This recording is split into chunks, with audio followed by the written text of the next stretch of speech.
The Long Goodbye. California, 1953. The first time I laid eyes on Terry Lennox, he was drunk in a Rolls-Royce Silver Wraith outside the terrace of the Dancers. A very beautiful redhead was in the driver's seat. He couldn't get his door closed. She watched him slide out into the gutter and then ticked off down Sunset Boulevard. I took him to my place and fed him coffee, and then when he sobered up enough to tell me where he lived, I took him home.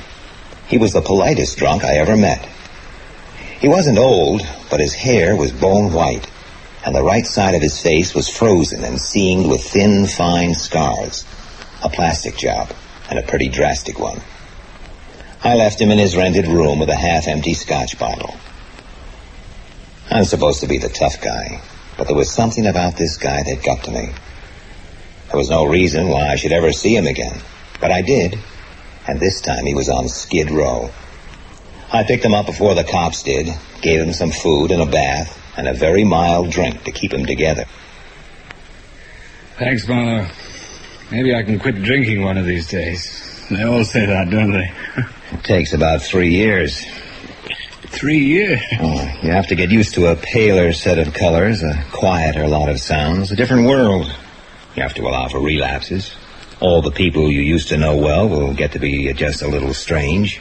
You won't even like most of them, and they won't like you too well. That wouldn't be much of a change.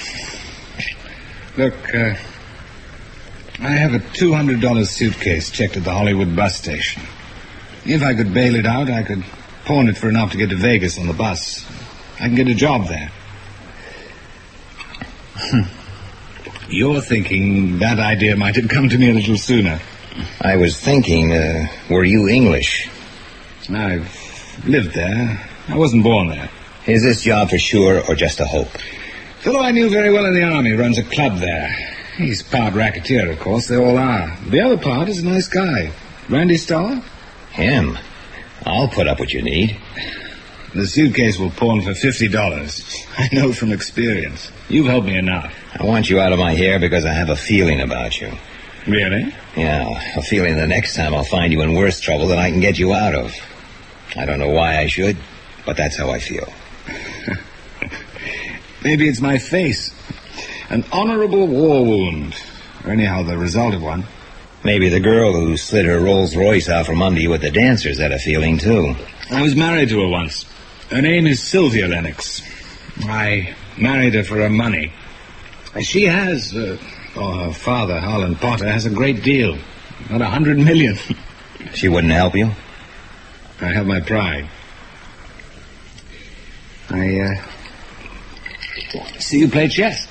Oh, I like to play against the books now and again. I played Steinitz last night. Played a French defense against him, went to 44 moves. If he was alive, I would have had him sweating a couple of times. Will you take me to the bus station?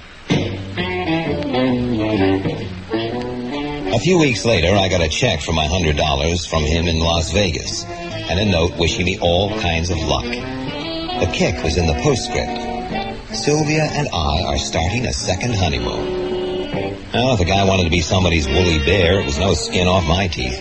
I just didn't want to see him again. But I just couldn't picture Terry loafing by the pool and phoning the butler to ice the champagne and get the grouse a toasting. 5 o'clock one evening, he rolled up at my down-at-heel brain emporium, looking very smart. Care to step out to Victor's for a drink with me? How is your drinking? Perfectly elegant, old top. For some strange reason, I seem to be able to handle this stuff now. Perhaps you were never really a drunk. I'm rich again. Who the hell wants to be happy? How did you get on with Randy Starr? Down my street, he's called a tough number. In Las Vegas, he's a legitimate businessman. Respectable pillar of the community. Look him up next time you're there. He'll be your pal. I don't like hoodlums. That's just a word, Marlowe. It's the world we live in now. 2 wars gave it to us, and we're going to keep it. Randy and I and another fellow were in a jam once in the war. Made a sort of bond between us. Now, will you have a drink with me?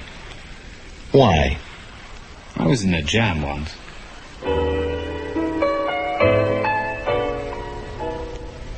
After a while, it got to be a habit. We always drank gimlets. You know they don't know how to make them properly here. A real gimlet is half gin, half Rose's lime juice, and nothing else. It beats martinis hollow. Cheers. Happy days. Why does a guy with your privileges want to drink with a down-at-heel private eye? We don't move in the same world. Does that need an answer? Well, sooner or later, I might figure out why you like being a kept poodle. You should wonder why she wants me around, waiting on my satin cushion. You like satin cushions? Could be. I'm sorry for Sylvia. She's scared, Mara. What of? I don't know. Maybe of her old man? Harlan Potter is all Victorian dignity on the outside. Inside, he's just another thug. Sylvia's a tramp. He knows it and hates it. If she ever gets into a big mess, he'll break her in half and bury the pieces 1,000 miles apart. You're her husband. I'm her poodle. That's on the record. Now, let's have another drink. No, thanks. You talk too damn much, and it's too damn much about you. I'll pay for the drinks. See you around. 10 minutes later, I was sorry. But 10 minutes later, I was somewhere else. I didn't see him again for a month. When I did, it was 5 o'clock in the morning. Yeah, I'm coming. Terry, you don't need a gun to get in. We're still talking. I want you to drive me to Tijuana to get a plane at 10:15. I have a passport and a visa for Mexico.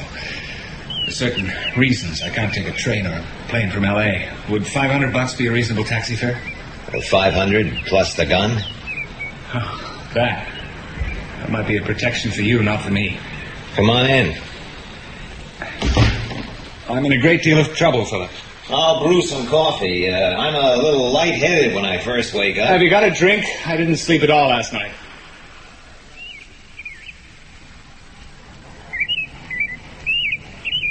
It's peaceful here. Yeah, I rented it off an old lady. She went to stay with her daughter. She couldn't manage all the steps up to the front door. I got it cheap. Me with a house. Give me the gun, Terry. I didn't shoot anybody. Mauser 7.65. Not fired recently. Not cleaned recently. I'll tell you about it, Philip. Well, it's like this, Terry. Be very careful what you tell me. If you really want me to ride you down to Tijuana, there are 2 things I must not be told. Now, are you listening? Yes, I am. 1, if you have committed anything the law calls a serious crime. 2, if you have essential knowledge such a crime has been committed. I need your help. I have a license to protect. It'll be noon or later before anybody knocks at her door. The help now better than to disturb her if she sleeps late. But then I'll find she's not in her bedroom. So the maid will look in the guest house and the grounds. Sylvia often spent the night there. It's more private. And the maid will find Sylvia dead, drunk. That's the end of the story. Takes a little time to get a passport and visa for Mexico. Had you been planning to blow? Yes, but I felt I had to stick around. You got here at 5. What have you been doing the past few hours? Some Turkish bath place. I called Harlan Potter in Pasadena. He's there on business. I told him I was sorry, but I was leaving. How did he take it? He asked if I needed any money. Those are the first 5 words in his alphabet. And I called Sylvia's sister, Linda. Same story. Did you ever find Sylvia with a man? I never tried. She's been married 5 times, not including me. Lots of men. Why does it have to be the 10:15 to Tijuana? It connects with where I want to go. All right, here's the story. You came to me, highly emotional, told me you had stood things as long as you could. But last night you'd found your wife drunk and she'd been with a man. So you got out, phoned your wife's 2 closest relatives and told them what you were doing. Now, we're friends and I did what you asked without much thought. How does it sound? Depends who's listening. Maybe it would be better if you were to call the cops. You call them. I've nothing to tell them. Do you want me to? Oh, for Christ's sake, leave it lie. I'm sorry. Guys like you are always sorry, and always too late. Come on, let's get on the road. I got out the expensive suitcase he had left me and put some things in it. A razor, shirts, a pint of scotch. He put the gun in. We didn't stop all the way down. The border people never looked at us. I said goodbye to him and went home. He'd left 5 C-notes in my coffee can. I wished he hadn't. Then the cops arrived. I'm Sergeant Green, Central Homicide. This is Detective Dayton. Okay, what's this all about? Know a man named Terry Lennox? We have a drink together once in a while. Know his wife?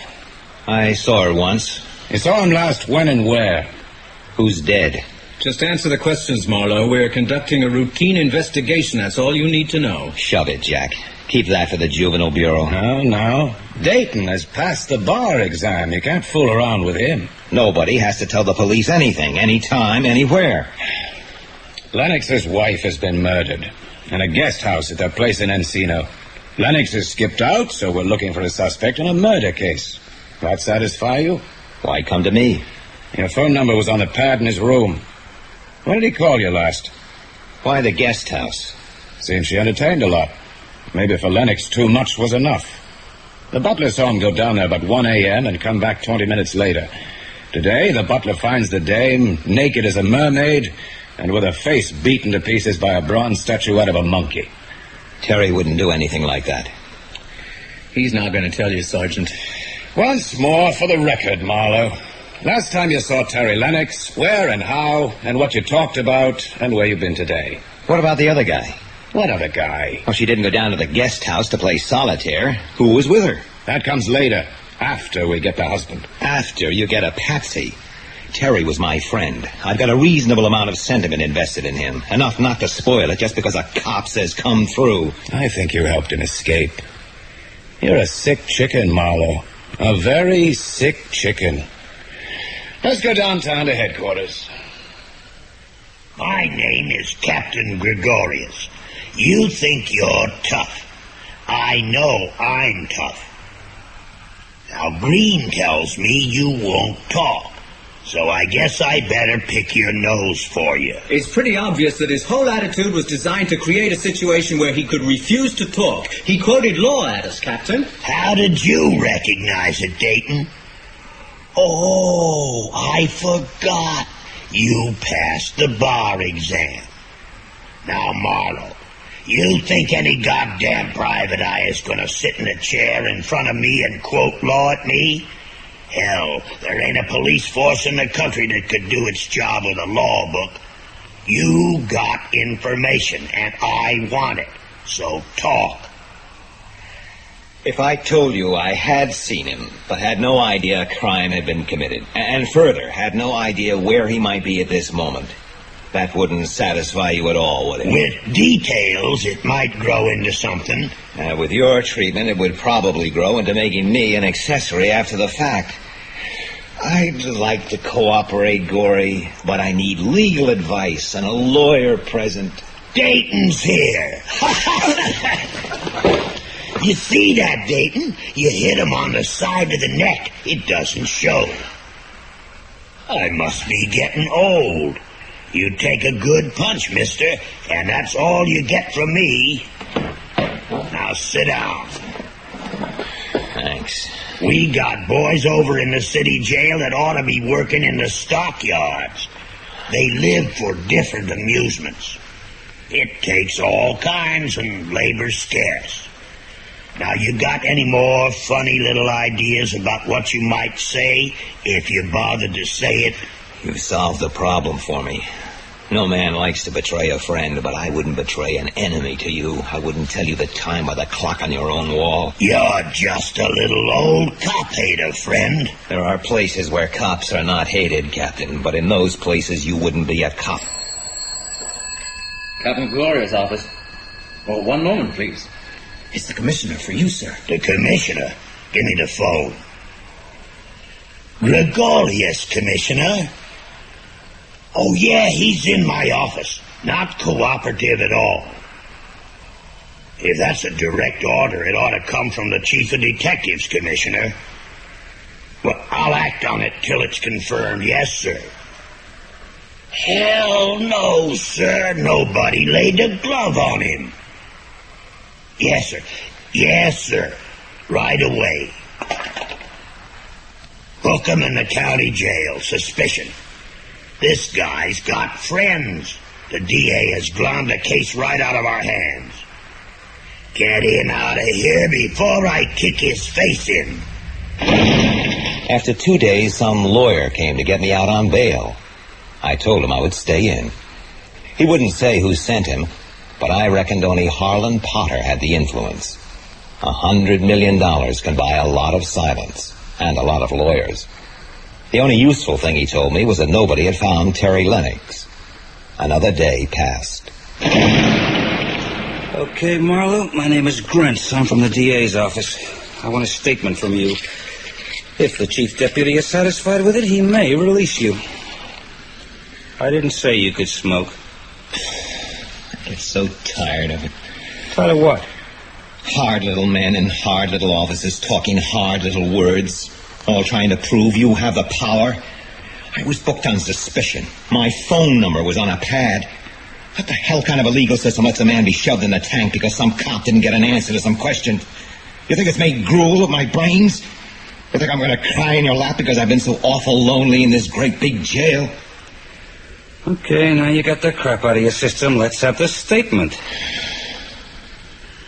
Look, I'm offering you a chance to clear yourself. We have witnesses, saw you and Lennox together at Tijuana Airport. Even if you have to prove he committed a murder and that I knew it. Look, Lennox is hard to hide. All those scars and that white hair. I mean, he got off the plane at Mazatlan and disappeared. And 2 hours later, a dark guy who spoke Spanish and had what might have been a lot of knife scars chartered a plane to Otataclan, a very small-time summer resort by a lake, booked into a hotel.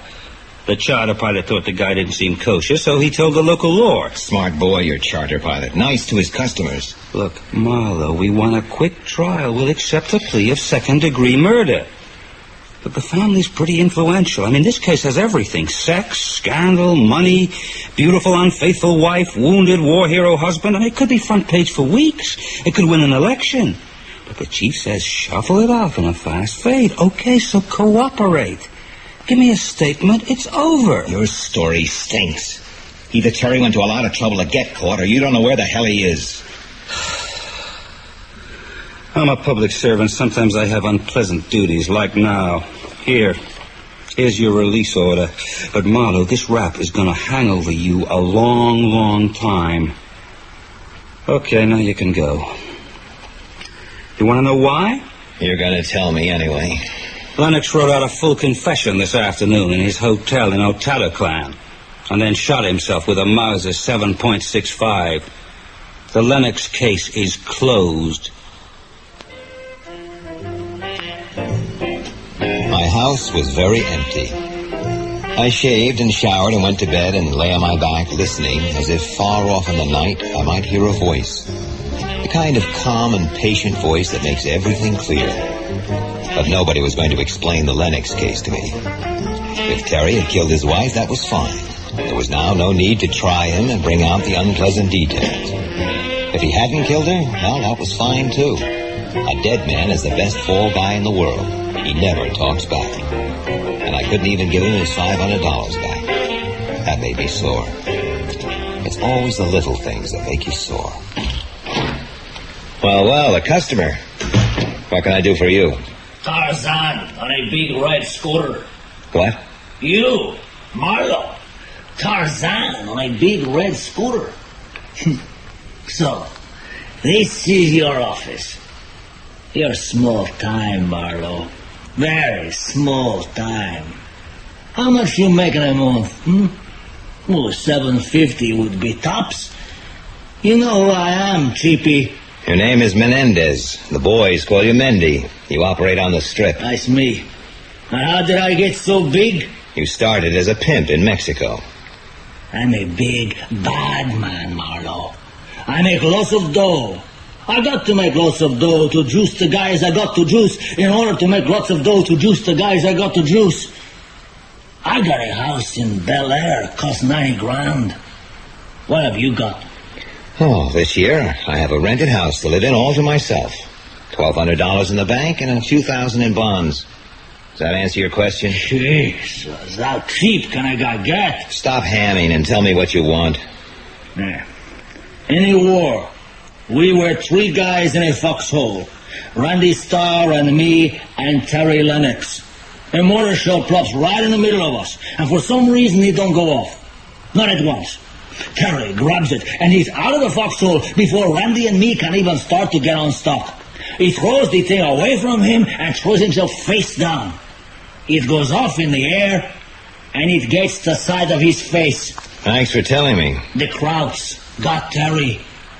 They worked on him for about 1.5 years. They did a good job, but they hurt him.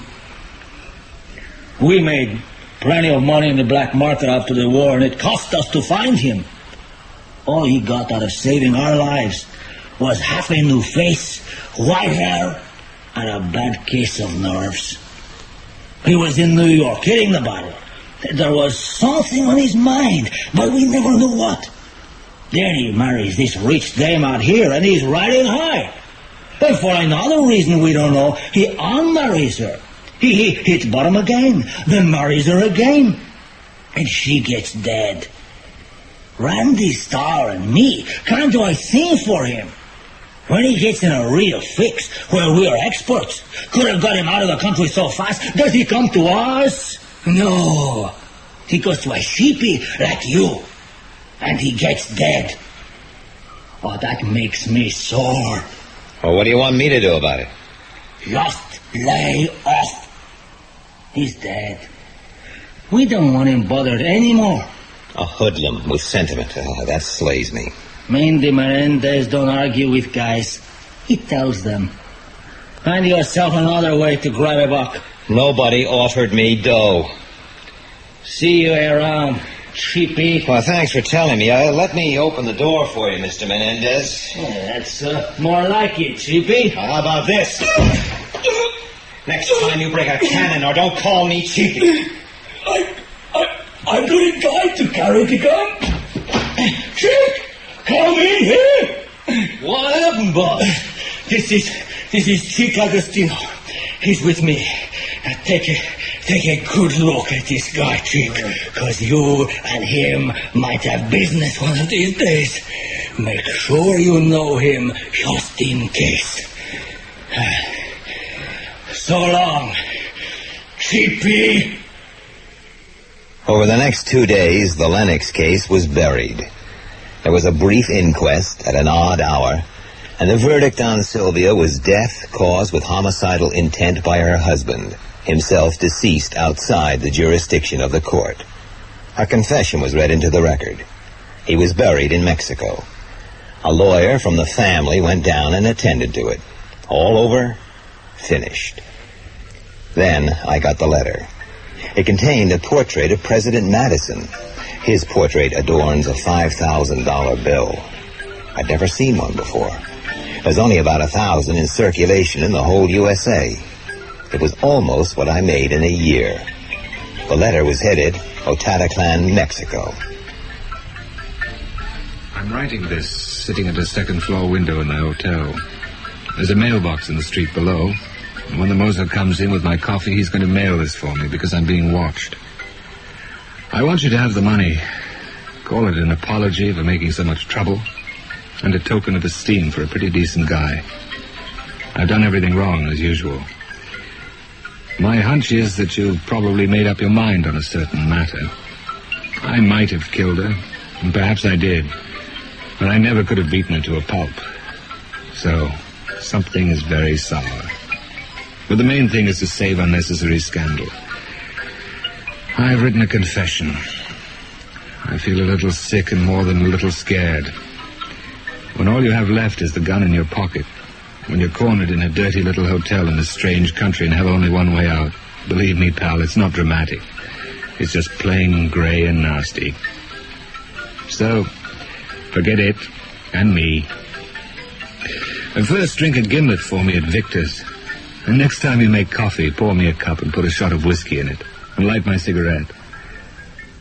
A knock at the door. It will be the mozo, or it will be some shooting. I like Mexicans, but I don't like their jails. So long. Terry. Next day, I got a call from a Mr. Howard Spencer to meet him in the Ritz Beverly to discuss a job. I went down there. There are blondes and blondes. The swimming pool was just outside the plate glass wall of the bar.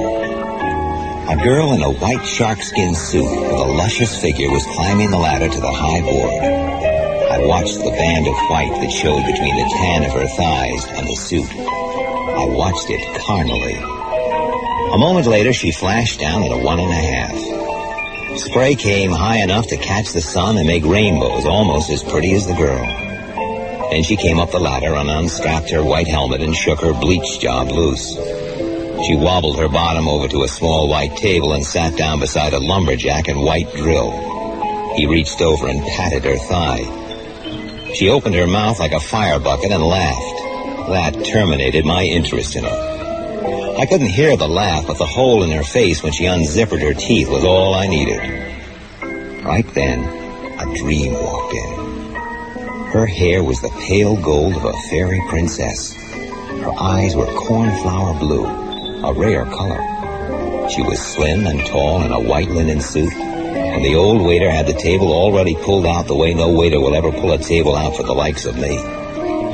When she sat down, she thanked him with a smile so gentle, so exquisitely pure, that he was damn near paralyzed. She was at the next table. I stared. She caught me staring. She lifted her glance a half an inch, and I wasn't there anymore.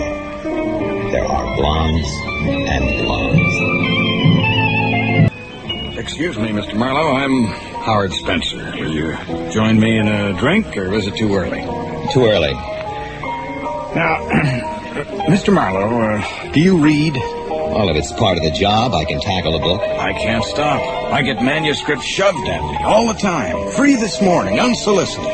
People I met at a party last night. Problems of being a publisher. One of our most important authors lives around here. Maybe you've read his stuff. Roger Wade? Uh-huh. Oh, I see your point. You don't care for historical romance, huh? But they sell brutally. I looked at one of his books once. I thought it was tripe. Is that the wrong thing for me to say? Oh, no. Many might agree with you, but the point is, at the moment, he's an automatic bestseller. Is he your problem? My problem is Roger Wade. He's due to deliver his new book, but he's losing his grip. Wild fits of drinking and temper. Disappears for days on end. Why, not long ago, he threw his wife down the stairs and put her into the hospital with 5 broken ribs. He simply goes nuts when he drinks. They live in Encino. Now, something is worrying him to death. I don't know what, and I don't want to know. I want him to finish his book. I'm not a male nurse. Well, his wife has to be protected. I'd have to be there all the time. But I want to save a very able writer, and the only salvation for a writer is to write. But he won't even let me see him or talk to him this trip. Well, I can go see him, talk to his wife, but my guess is he'll throw me out of the house. No, Mr. Marlowe, I don't think he would do that. Marlowe, this is Eileen Wade. Oh, please don't get up. I know I owe you an apology for sitting over there, but it seemed important to me to have a chance to observe you. I think my husband might like you, Mr. Marlowe.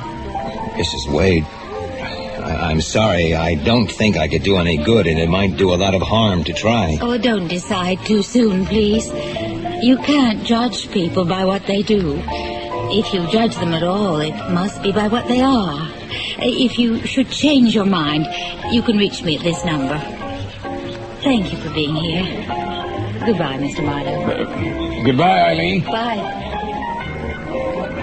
You ought to have looked at her once in a while, Spencer. A dream like that doesn't sit at the next table without you even noticing. Stupid of me, wasn't it? Yeah. And you should think up another story. I don't believe anybody, drunk or sober, would throw that gorgeous down the stairs and break her ribs. You think I'm a liar? What's the difference what I think? I don't care for your tone. Look, if you don't like the idea, Marlowe, you can just forget the whole thing. There are blondes and blondes, but she was singular. She came to my door the next morning. The last time anybody sat there drinking coffee with me was just before I went to jail. I guess you know about that, Mrs. Wade. I read about it, yes. You were suspected of having helped him escape, weren't you? They didn't say.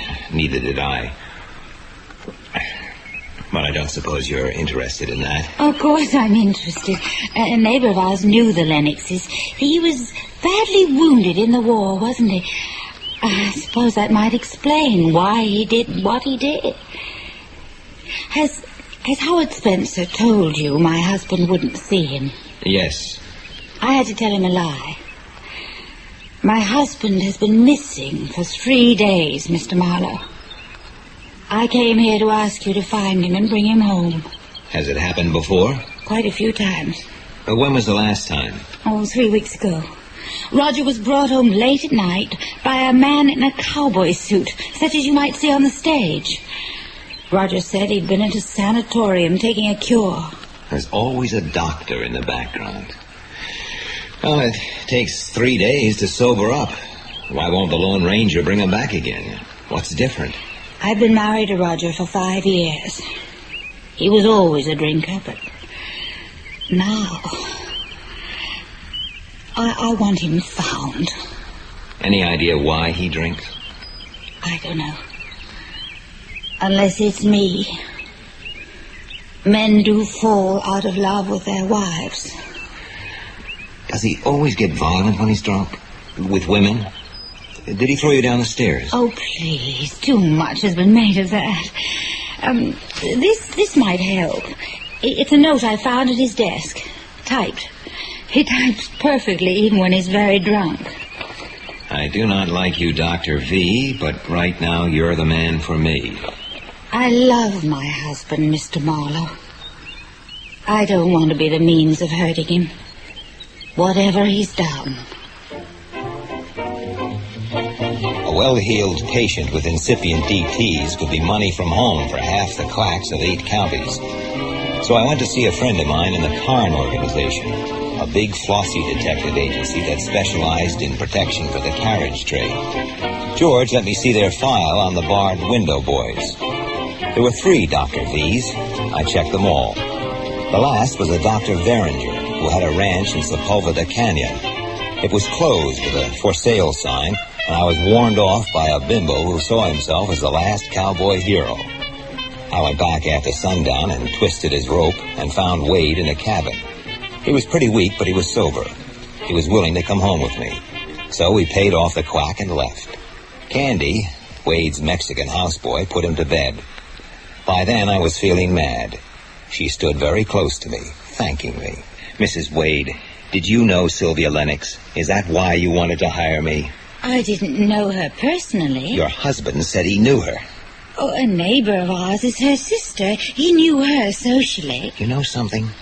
I think you knew where your husband was all the time. You just wanted to get me involved, tangled up with him, so that I'd feel a sense of responsibility to look after him. Or am I crazy? Oh, this is nonsense. I'd rather be a heel. I don't understand. If I hadn't been a nice guy to another drunk, to Terry Lennox, he would still be alive. How can you be so sure? Good night, Mr. Marlowe. And thank you for almost everything. One Gilbert. You on your own tonight? Yeah. Taste that. Good? It's good. I heard you and your friend talking one night, so I got me a bottle of that Rose's lime juice to make him like he wanted him. But you never came back. My friend left town. But thanks for taking the trouble. No trouble. I just made one for the lady here. Good evening. Was your friend English? Why? Lime juice. That's how they got called, limeys. Oh. No, I guess maybe he was there during the war. We used to come here once in a while. I may have known him. What was his name? Lennox. Yes, I knew Terry very well. Perhaps too well. My name is Philip Marlowe. Mine is Linda Loring. So you're the man. Marlowe.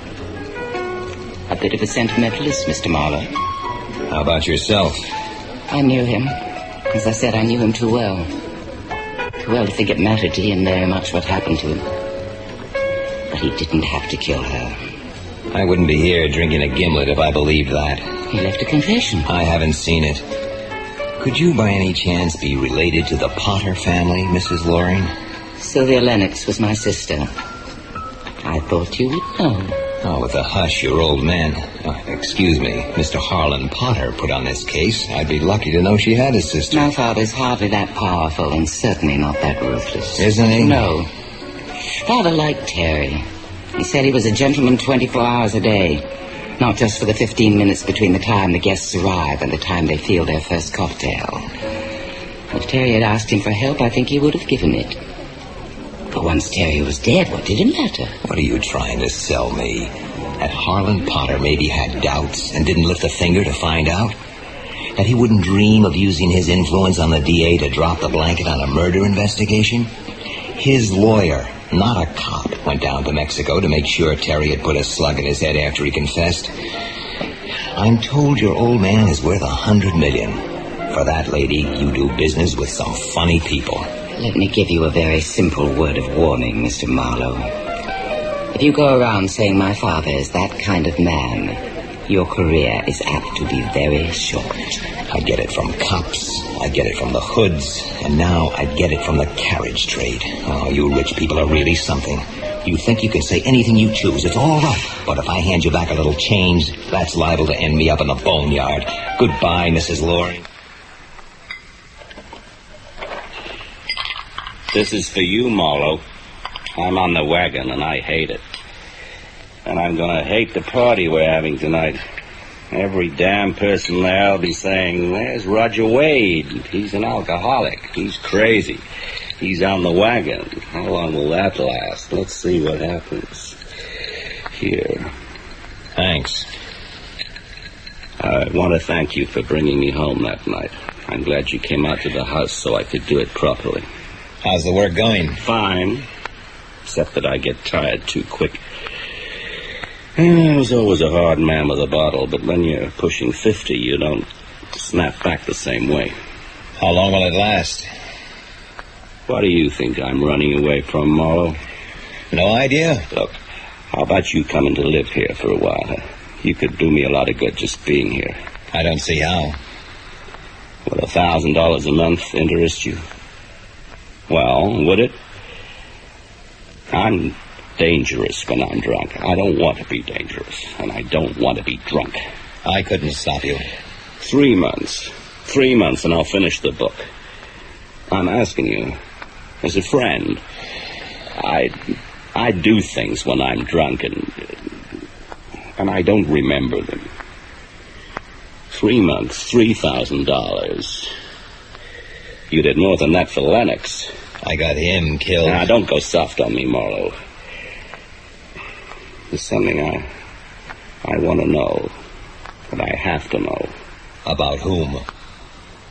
I think it's about me. Now, let's join the party. Let's have a drink. In the end, he handled himself pretty well. Didn't get too drunk and went to bed right after the people left. I left too. And nothing happened for a week, except that I went about my business, which just then didn't happen to be very much business. Then, late one night, Wade called, his voice thick. He asked me to come over. Then there was a crash and silence. I found Eileen Wade standing calmly in the doorway. It was an unnatural calm. She had called the doctor. He turned out to be Linda Loring's husband, Dr. Loring. A superficial cut and bruises. No chance of concussion. His breath indicates his condition rather obviously. He tipped his chair too far back and fell over. I'll keep him warm. You might bathe his head and get rid of the blood. Yes. He'll sleep it out. I'm more concerned about you, Mrs. Wade. I'm all right. And I wish you good night. Doctor? What is it? I can't get him upstairs alone. Then leave him where he is. I came as Mrs. Wade's doctor. I do not treat alcoholics. And even if I did, he would not be one of my patients. The houseboy can help. It's his night off. Nobody's asking you to treat him. Just help to get him to his bedroom. Marvin, is that it? Well, Mr. Marvin, I'm not interested in what you want, or in a man who can't leave other men's wives alone. It must be a long time since you glanced at that little piece of prose called the Hippocratic Oath. Get out of my way, or I'll call the police. As a respected professional You're man... a handful of flea dirt. Goodbye.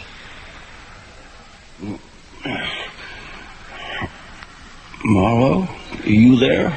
Yeah. You're in bed. Oh. Oh. Did you hit me? No, but you took a fall while you were telephoning me. Always available, aren't you, fella? Where's Eileen? She took some pills, went to bed. She's had it rough. It's 2 a.m. Did I hit her? You didn't touch her. Oh. He just wandered outdoors and passed out. Candy, the mechs, helped me get you up here. Now, quit talking, go to sleep. Sleep? What'd that be? You want a pill?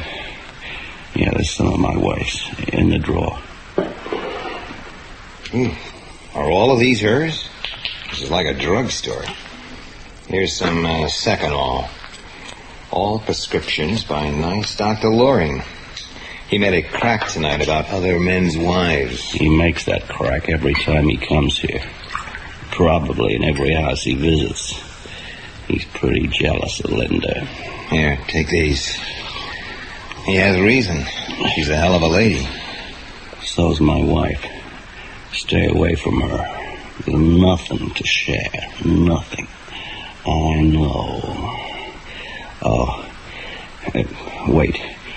Do me a favor, Marlowe. I wrote some crazy stuff I don't want Eileen to see. It's on my typewriter. Tear it up for me. Sure. Go to sleep. I can't remember anything else. Have you got a gun? Yeah, in the desk in my study. Go to sleep. Yeah. You ever kill anyone, Marlowe? Yes. Nasty feeling, isn't it? Some people like it. Or could they? Oh.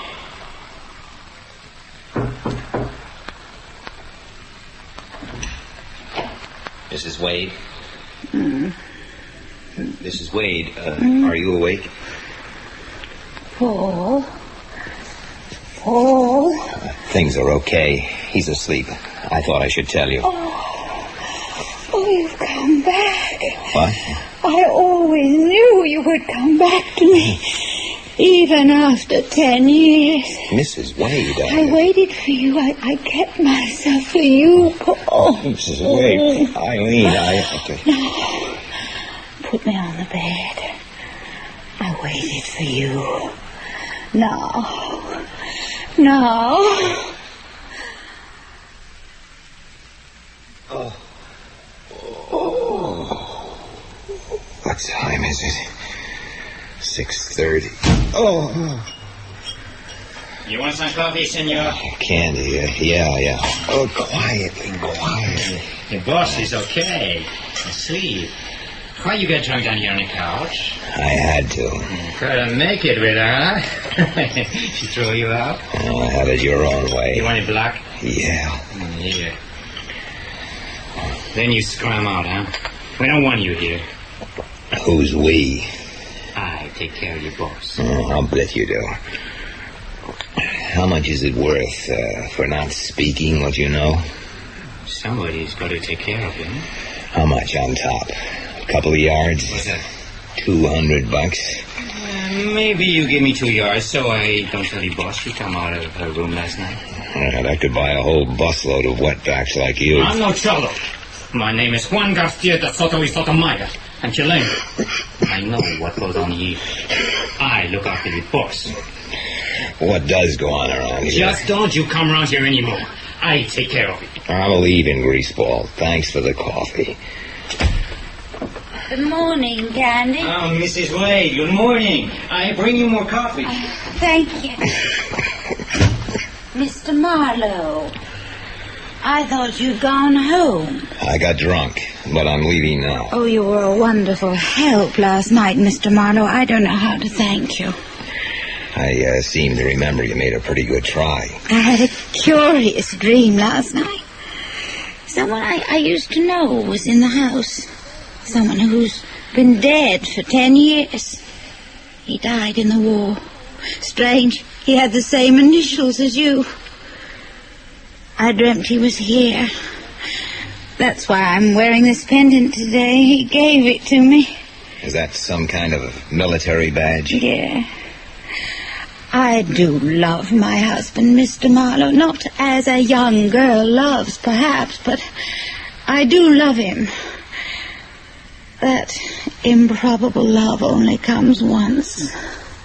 Oh, I'm being silly. Are you coming back? I hope not.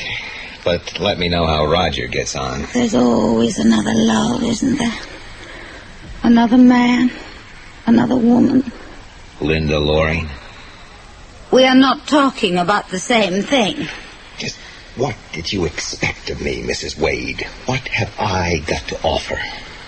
You kept faith when it couldn't have been easy. Not even a fool does that twice. You'd better find Roger the right kind of doctor, and quick. Because of last night. He'll be up and working by this afternoon. Like hell he will. I know him so well. Maybe you don't want to save him.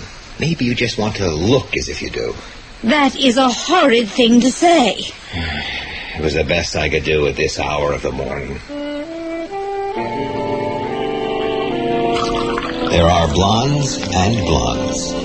Ordinarily, I'm not a morning drinker, but I was on my second out of the office bottle. I thought maybe I was going crazy. It had taken all my strength to get out of that bedroom. You don't turn down that sort of invitation very often in a lifetime.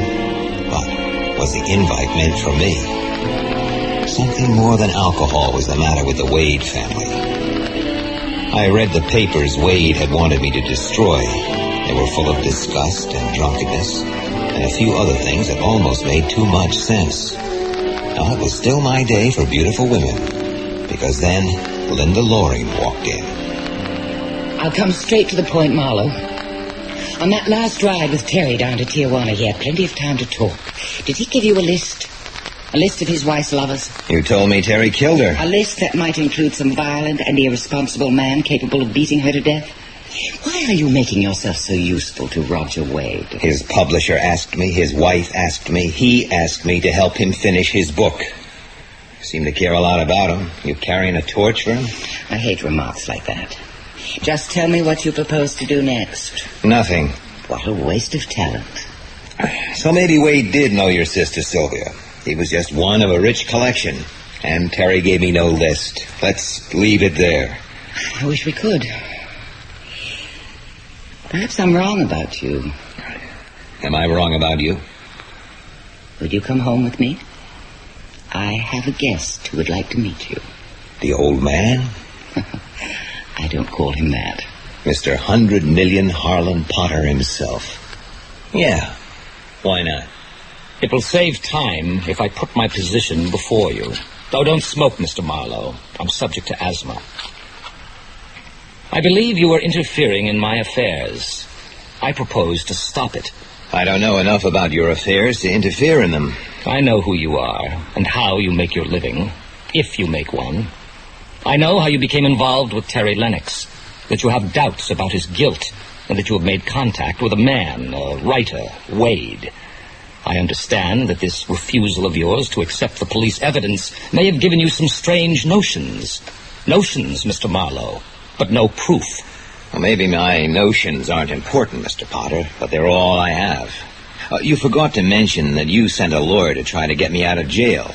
And when I got out, a hoodlum named Mendy Menendez gave me a song and dance and warned me to keep my nose clean. Surely you're not under the impression that I number this Menendez among my acquaintances. I wouldn't know, Mr. Potter.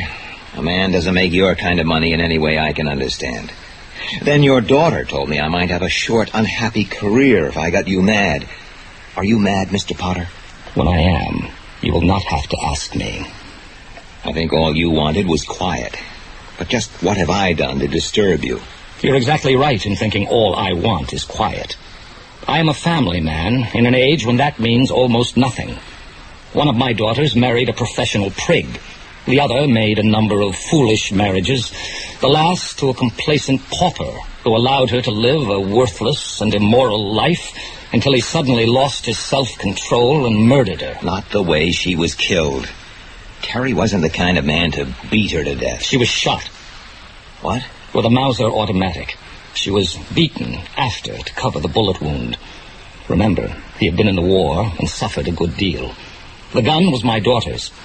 Perhaps Terry didn't mean to kill her. If they had struggled for the gun and she was shot, that would have been an excellent defense. But he ran away, and even that he did clumsily.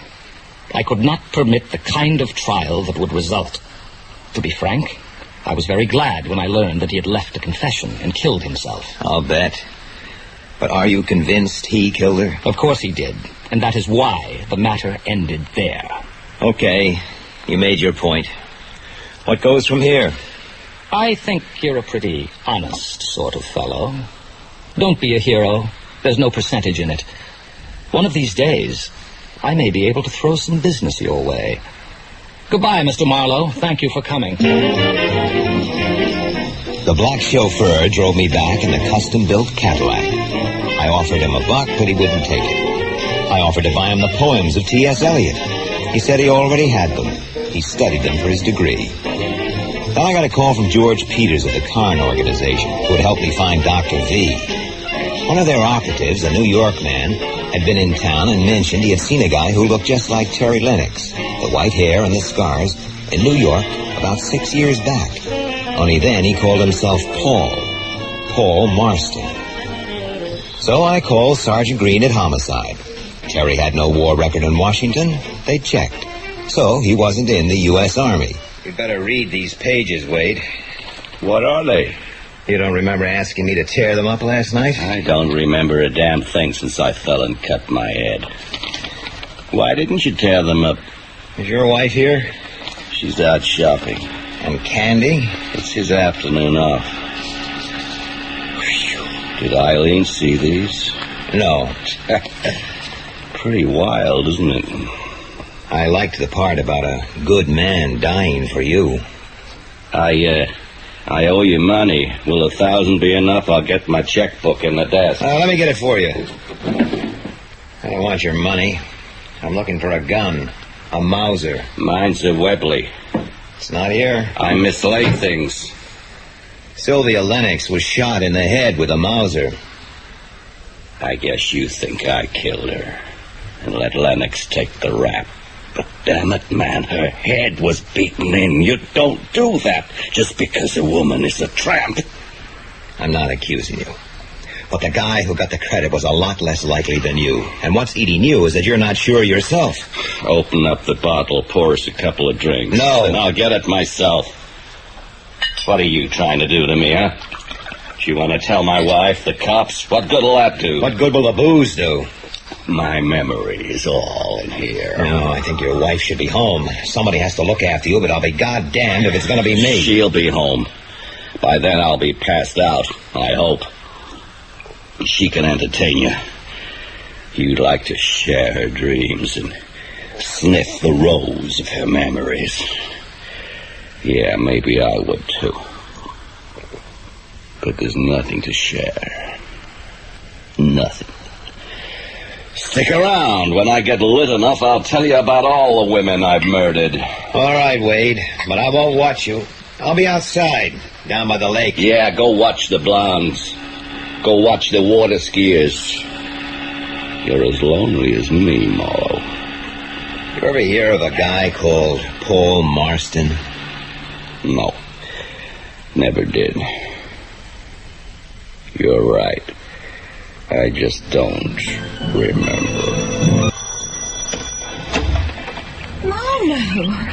Oh, I'm so sorry. I forgot my keys. I thought it was Candy. Why?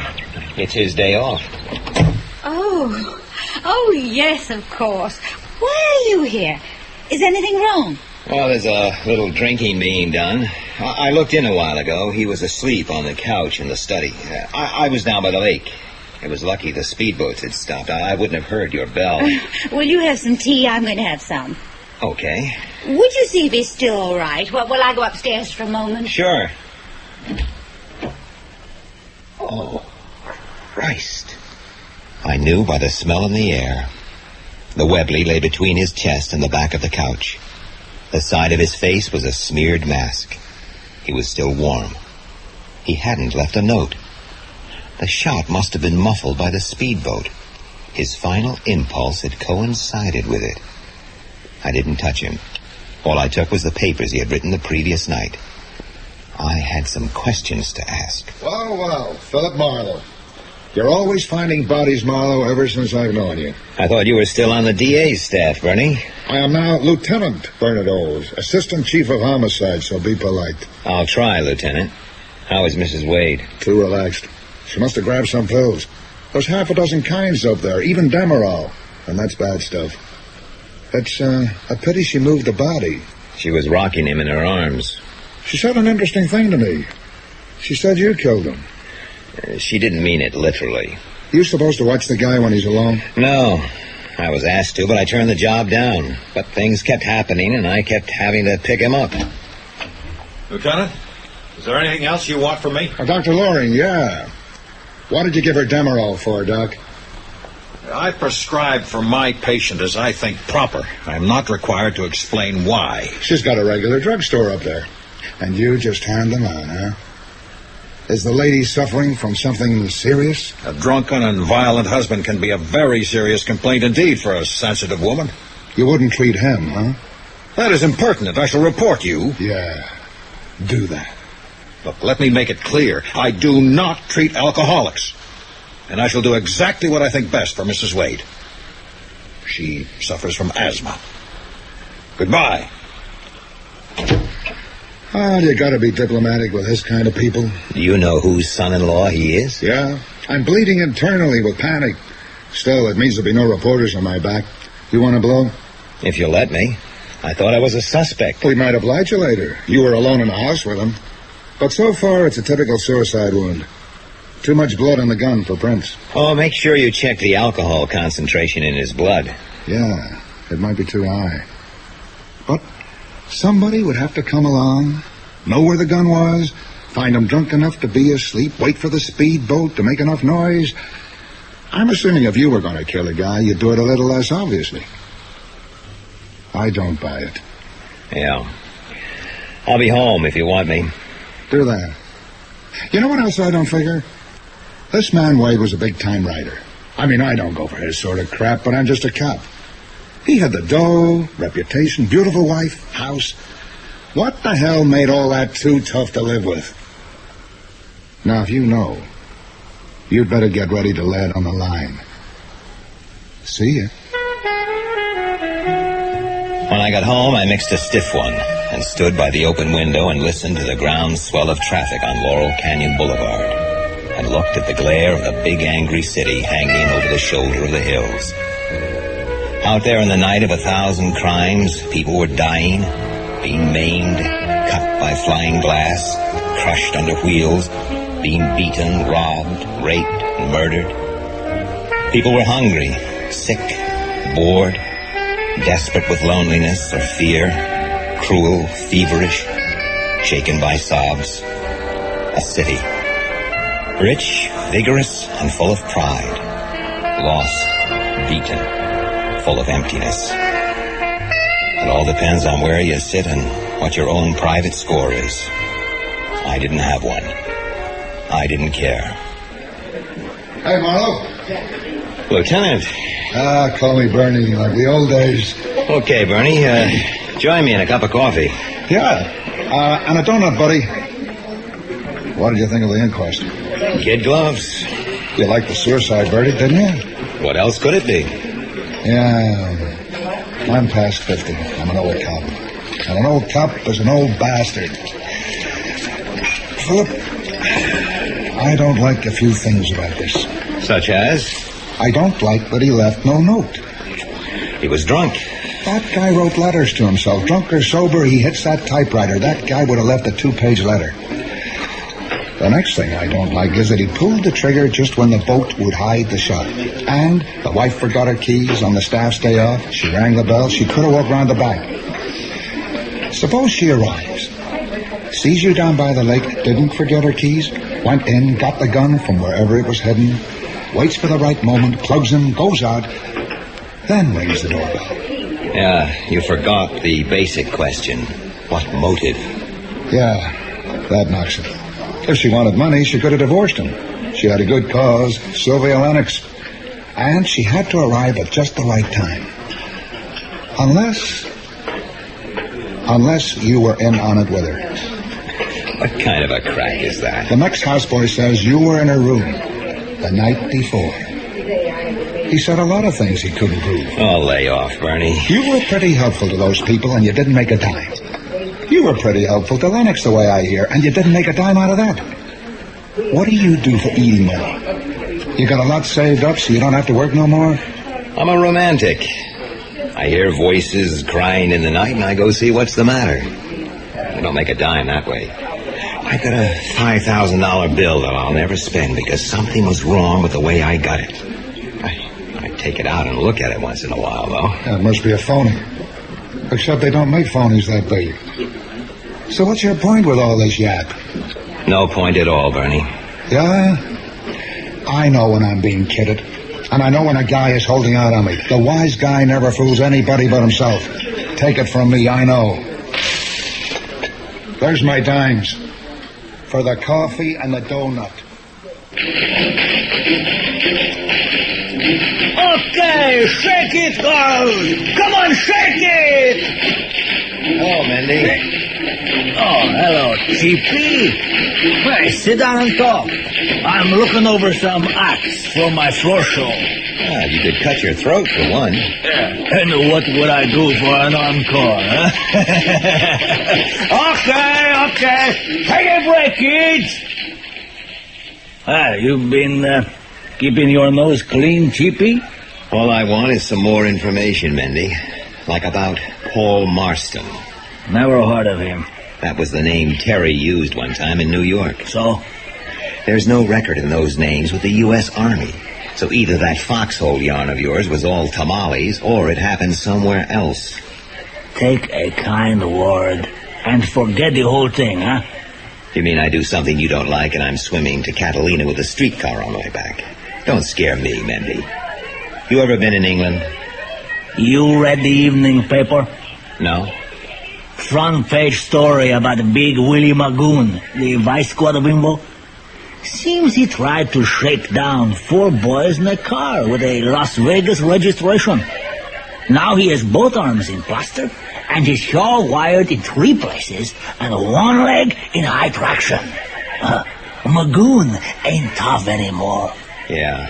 Were you ever in England, Mendy? We weren't fighting for the Germans. We were patriots, Chippy. Okay, yeah, it was a British commando unit.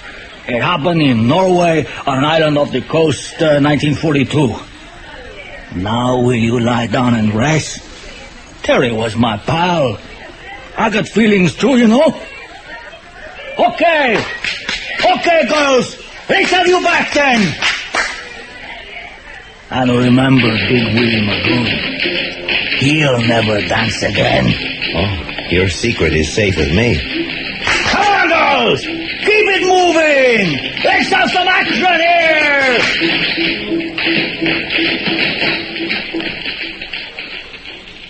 I called George Peters at the Carn organization and asked him to get in touch with their investigators in London. It took 5 days to get the answer I wanted.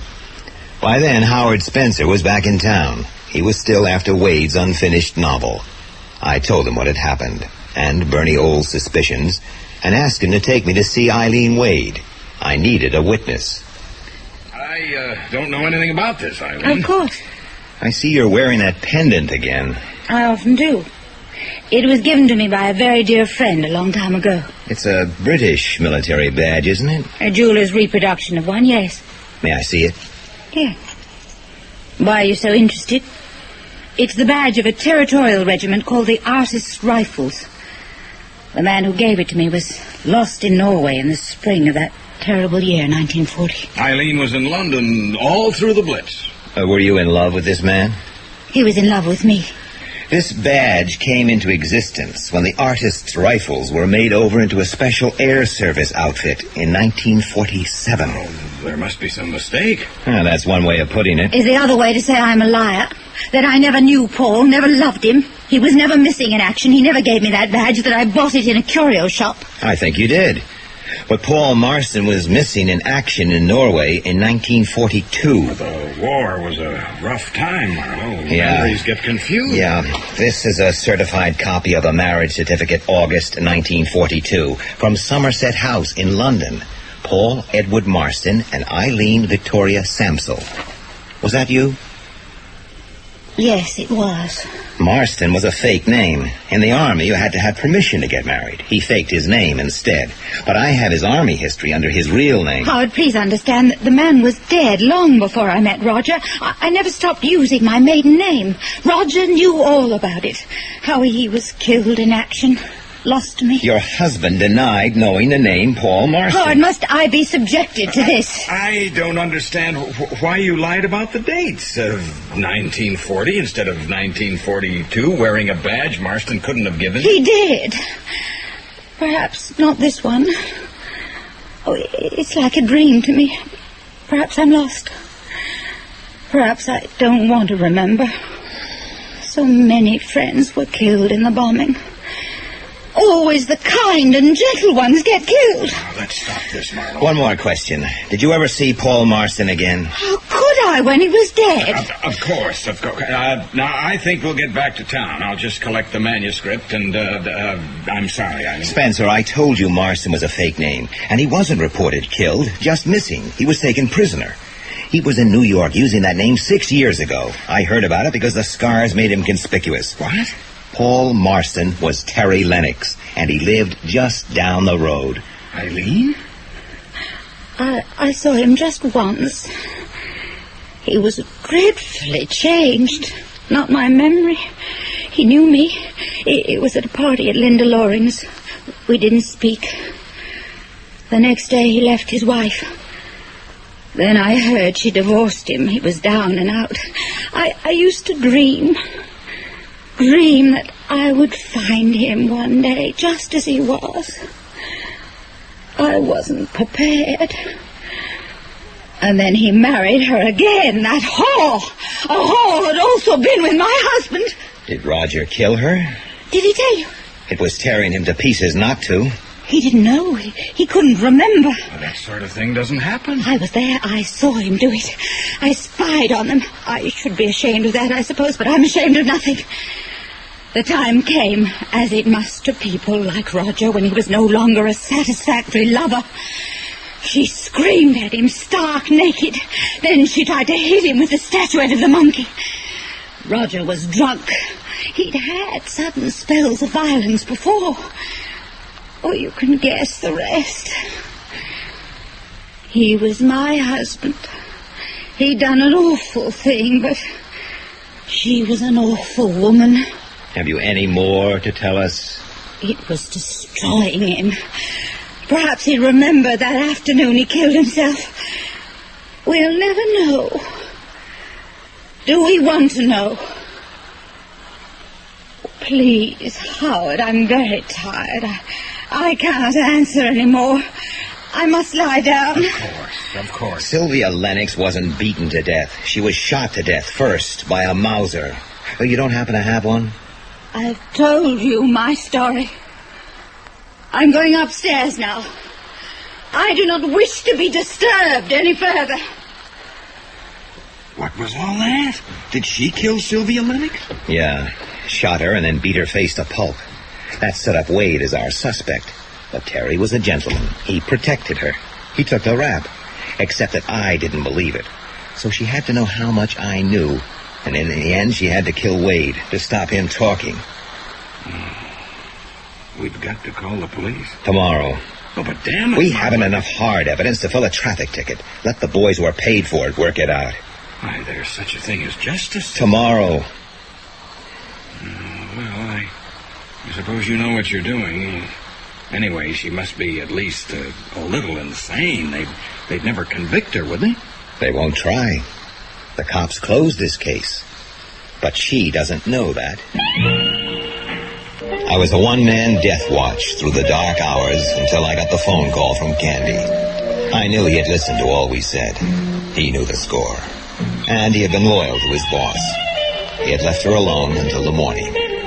He told me the bottle of Demerol pills was empty, and she was dead. I told him to tell the truth to the cops, that I made coffee. Yards of coffee. Strong, bitter, boiling hot, depraved, the lifeblood of bone-tired men. Marlowe. This is Lieutenant Olds. Okay, wise guy. Get down here and suffer. You could have told us. The phones were working the whole day, all day, but you couldn't tell us. Would you have believed it? What would you have done anything about it? Now listen, I told you, a wise guy never fools anybody but himself. This time you've gone too far. Ernie, slow down. Yeah. Sit down, Marlowe. This is Captain Hernandez. Marlowe. Okay. Mrs. Wade left a confession, a purported confession. Now, there's a background of emotional exhaustion, bereavement, drugs, the strain of a clandestine marriage, and Lennox coming back, and so on. In all the circumstances, the DA's office don't feel the confession will be grounds for an indictment, even if she had lived. They see no reason for it to be published. There'll be no inquest.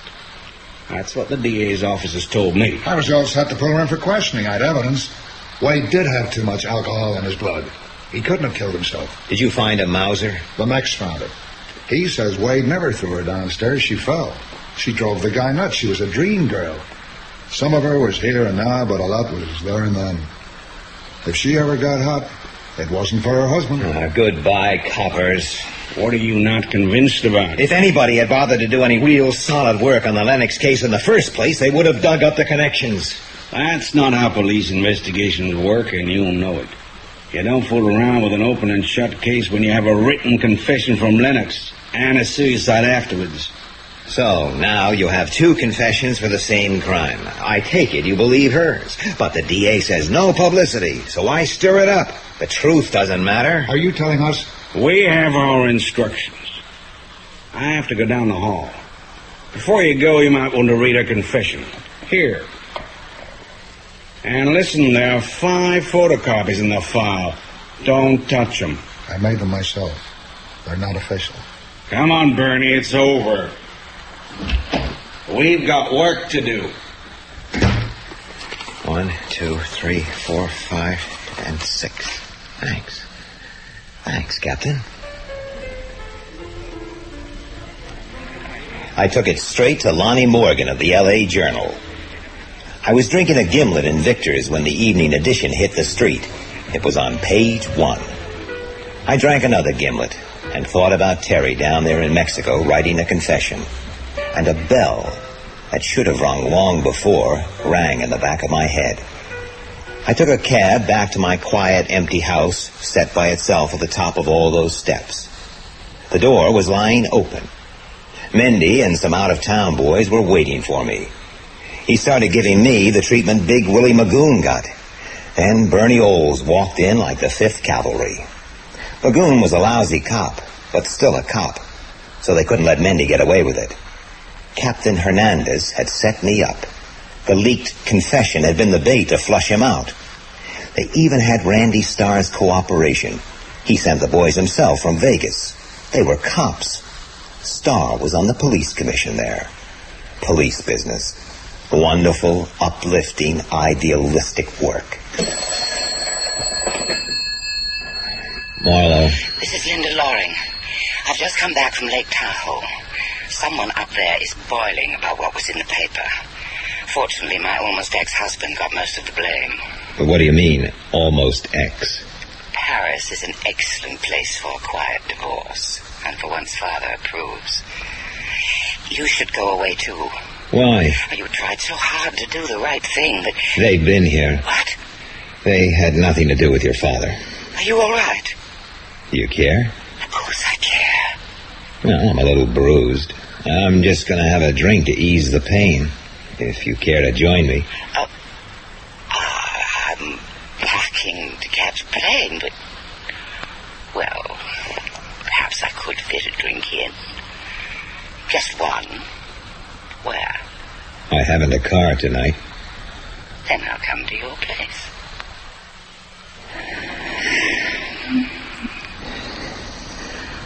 Marlowe,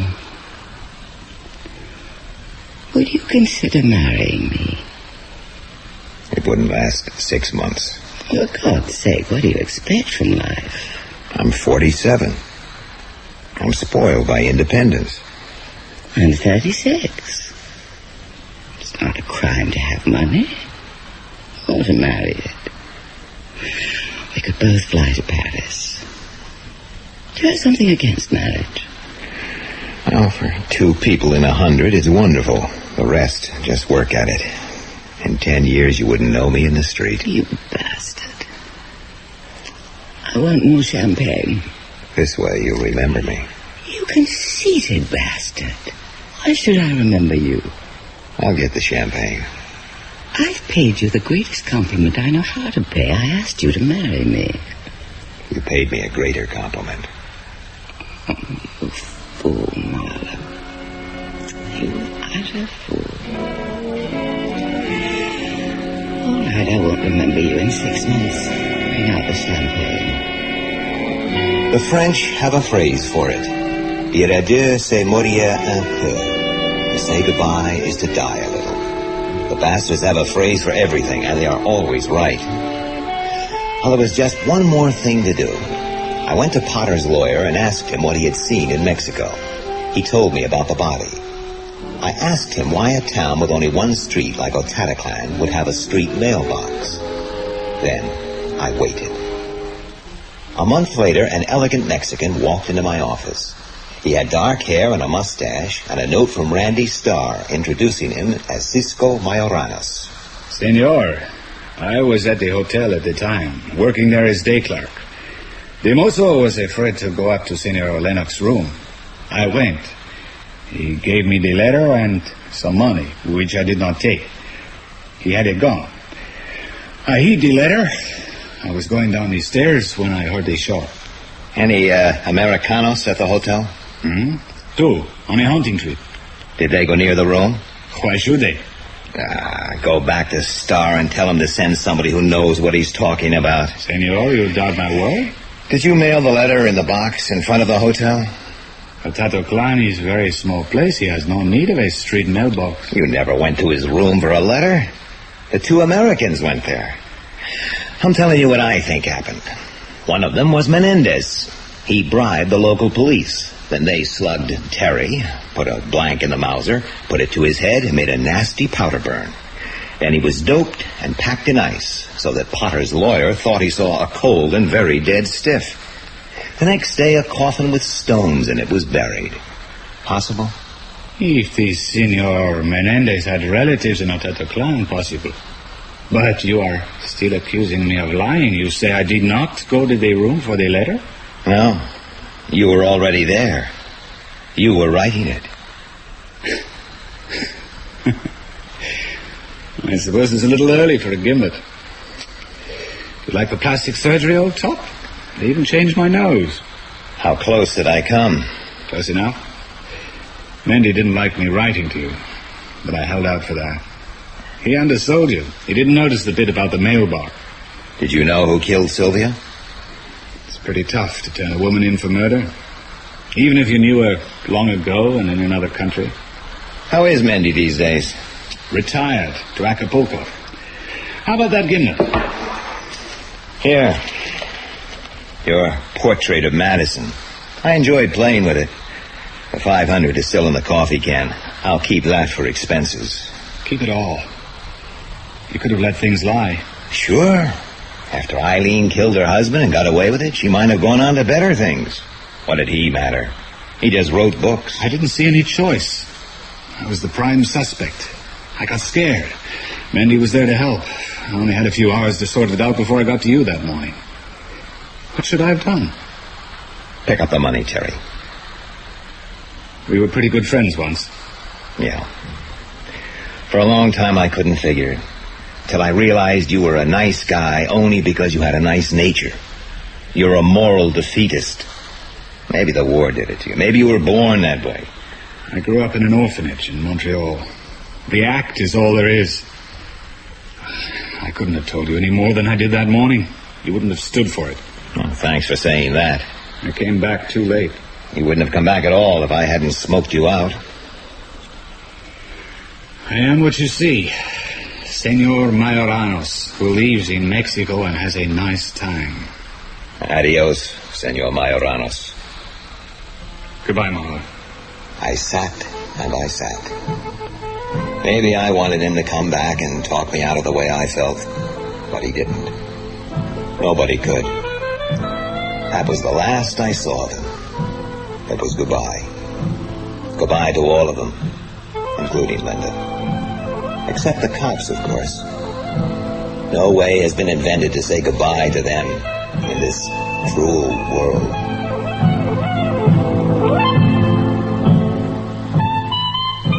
In Bill Morrison's radio adaptation of Raymond Chandler's novel, The Long Goodbye, Ed Bishop played the part of Philip Marlowe, Toby Robbins that of Eileen Wade, and Margaret Robertson, Linda Loring.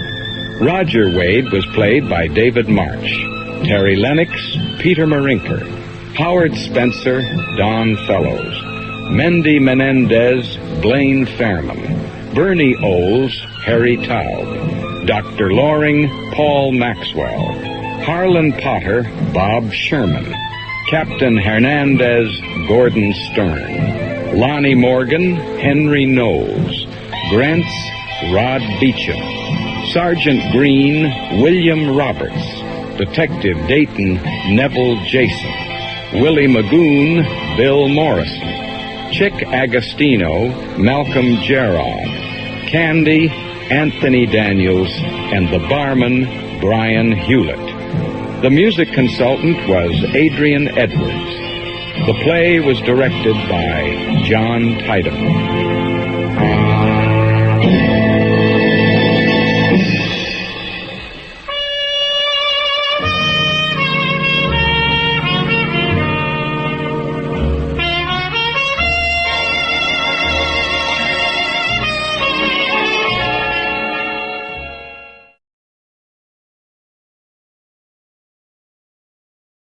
A High Window by Raymond Chandler. Dramatized for radio by Bill Morrison. Starring Ed Bishop as Philip Marlowe, with Toby Robbins and Tucker McGuire. The High Window. California, 1941.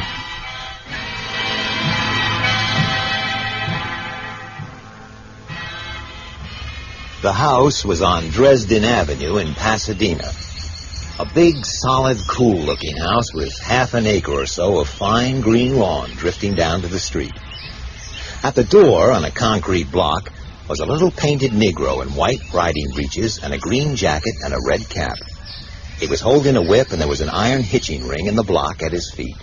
He looked a little sad, as if he'd been waiting there a long time and was getting discouraged. So I went over and patted his head while I was waiting for somebody to come to the door. A middle-aged maid let me in. It hurt her to have me in her clean house. She took me to a room furnished as an office. Can I help you? I'm Miss Davis, Mrs. Murdoch's secretary. I'm Philip Marlowe, calling on Mrs. Elizabeth Bright Murdoch by appointment. Oh, yeah. First of all, Mr. Marlowe. Sit down, please. Thanks. First of all, Mrs. Murdoch wanted me to ask you for a few references. References? Certainly, references. Does that surprise you? You mean she hired me as a private detective without knowing anything about me? She got your name from the manager of a branch of the California Security Bank, but he doesn't know you personally. Get your pencil ready. A vice president of the same bank, George S. Leake. Then State Senator Houston Oglethorpe. He may be in Sacramento, or he may be at his office in the State Building in Los Angeles. Sidney Dreyfus Jr. of Dreyfus, Turner & Swain, attorneys, in the Title Insurance Building. You got that? Yeah. Oliver Fry of the Fry-Krantz Corporation over on East 9th. Then, if you would like a couple of cops, Bernard Oles of the DA's staff, and Detective Lieutenant Carl Randell of the Central Homicide Bureau. You think maybe that would be enough? Don't laugh at me. I'm only doing what I'm told. Better not call the last two unless you know what the job is. I'm not laughing at you. Hot, isn't it? It's not hot for Pasadena. Excuse me. While she was telephoning hither and yon, I looked her over. Her blondish hair was drawn back so tightly over her narrow head that it almost lost the effect of being hair at all. Her chin looked unstable.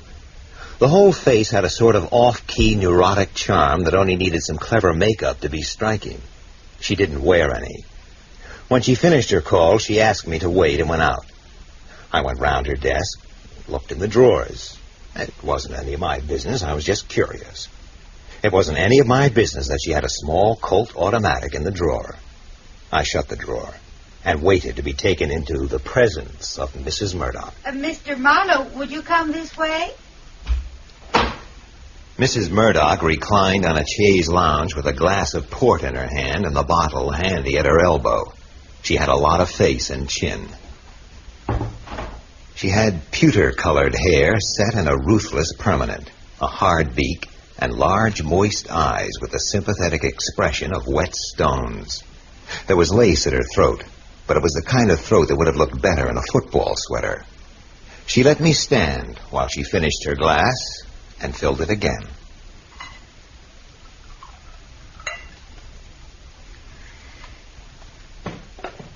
Sit down, Mr. Marlowe. Please do not light that cigarette. I'm asthmatic. I've never had any dealings with private detectives. And what are your charges? To do what, Mrs. Murdoch?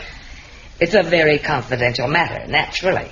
I charge $25 a day and, of course, expenses. It seems high. No, it isn't. I'm just one man, and I work at just one case at a time. I take risks, sometimes quite big risks, and I don't work all the time. Of course, you can get detective work done at any price.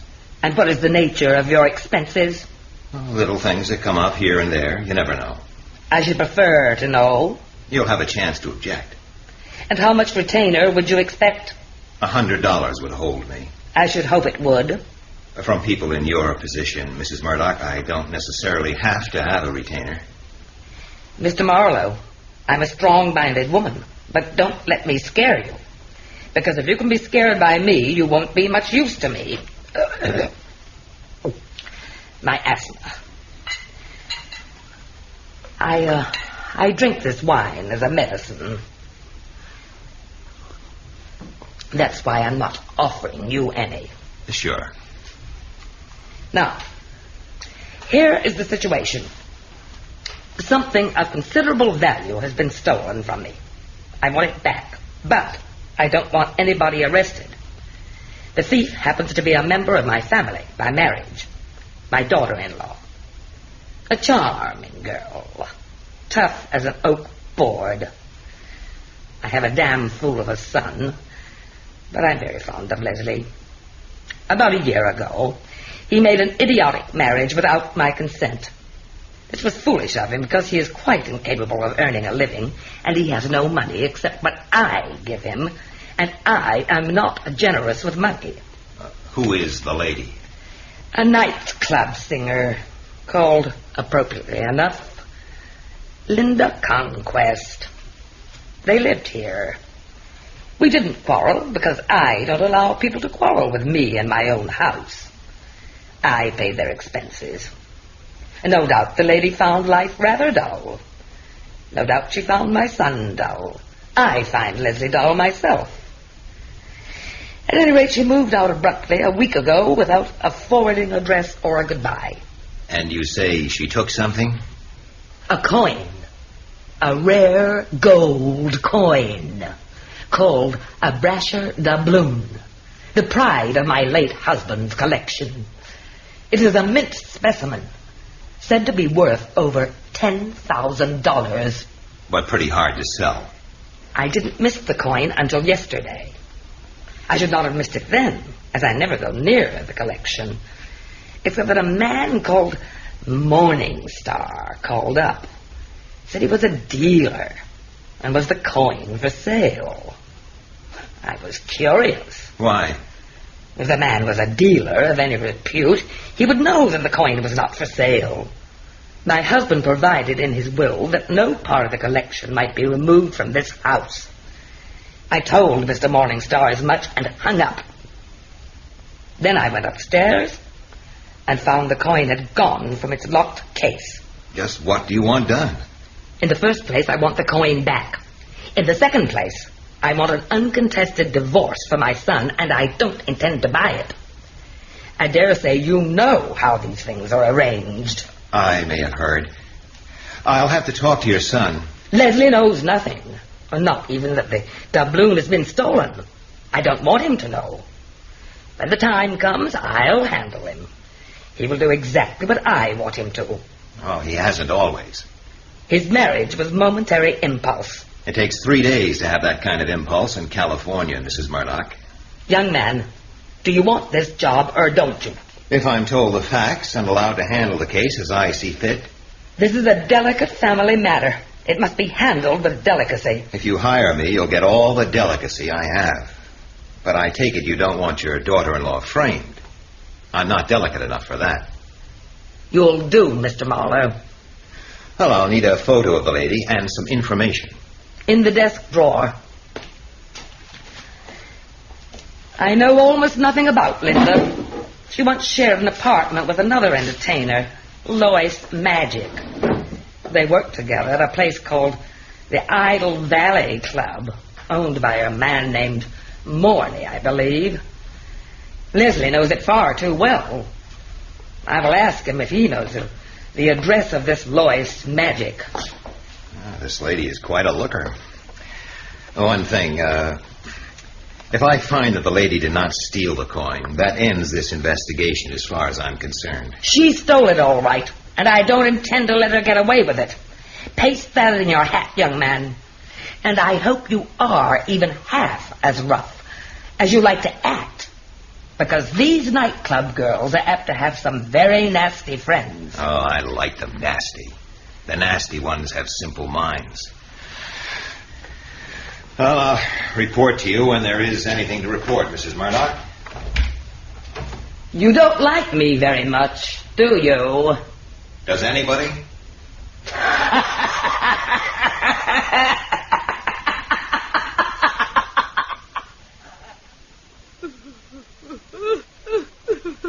Hey, Miss Davis, cheer up. You shouldn't feel sorry for yourself. You should feel sorry for her. She thinks she's tough and she's trying to break her back, trying to live up to it. There's no need to cry. Don't touch me, please. I never let men touch me. And don't say those things about Mrs. Murdoch. I only want to do my best for her. Yeah.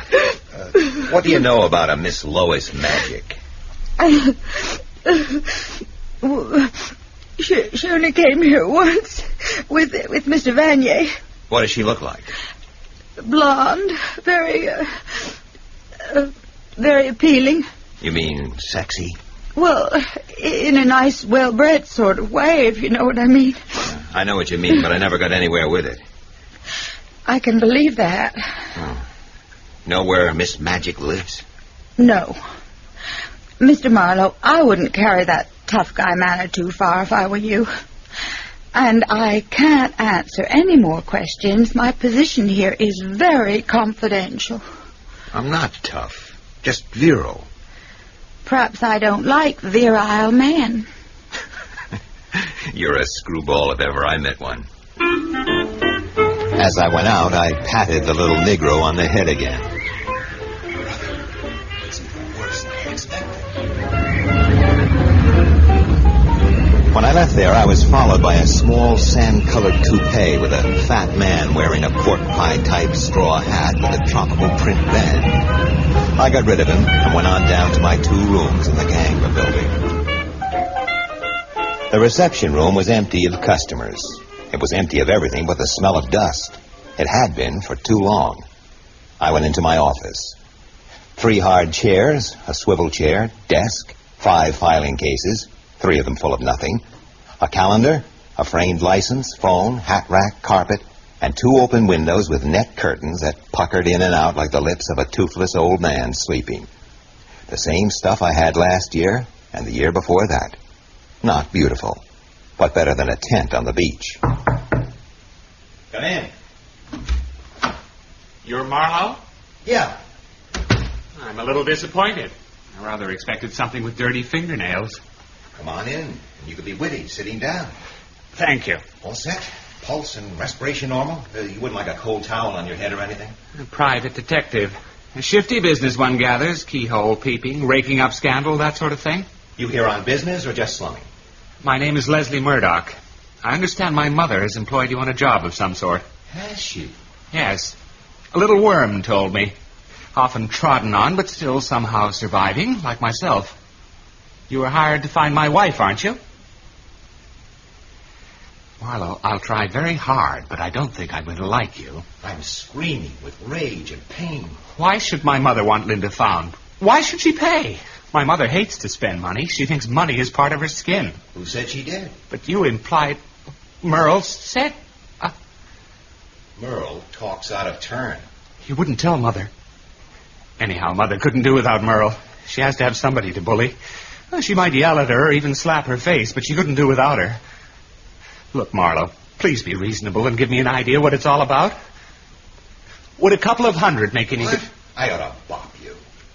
If a man in my line of work is handed a job, does he go around answering questions about it to anyone that gets curious? For a man in your line of work to turn down $200, there must be a lot of electricity in the air.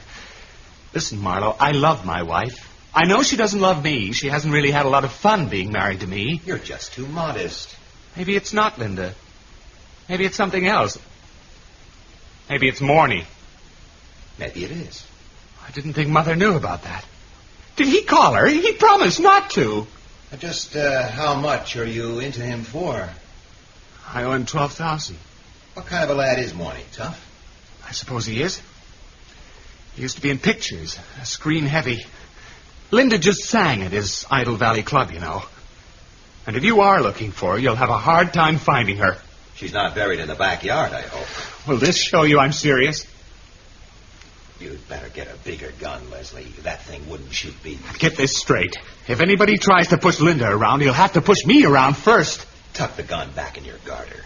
Oh, it's a waste of time talking to you. All you do is wisecrack. I'm going. Well, I'll see you out. Afraid I'll steal your antiques? I don't think you are worried about your wife. I think you know where she is. She didn't run away from you. She ran away from your mother. Perhaps she'll get a job and make enough money to support you. You bastard!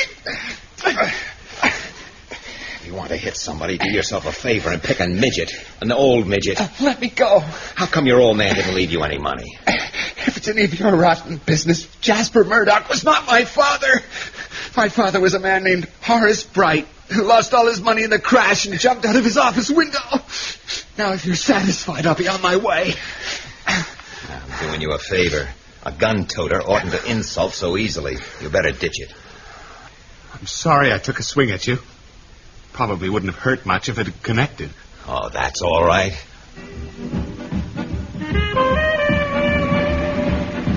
I was on my way to see Lois Magic, and I was being followed again by the straw hat with the print band. This time he was wearing dark glasses. That made him invisible. He wasn't hard to shake off. A friend of mine at the Chronicle had done a little research. Lois Magic had not long ago become Mrs. Alex Morny, and he had bought a house up in Bel Air, a neighborhood in which nobody walked, not even the postman. The house was modest enough, not more than 14 rooms, and probably only one swimming pool.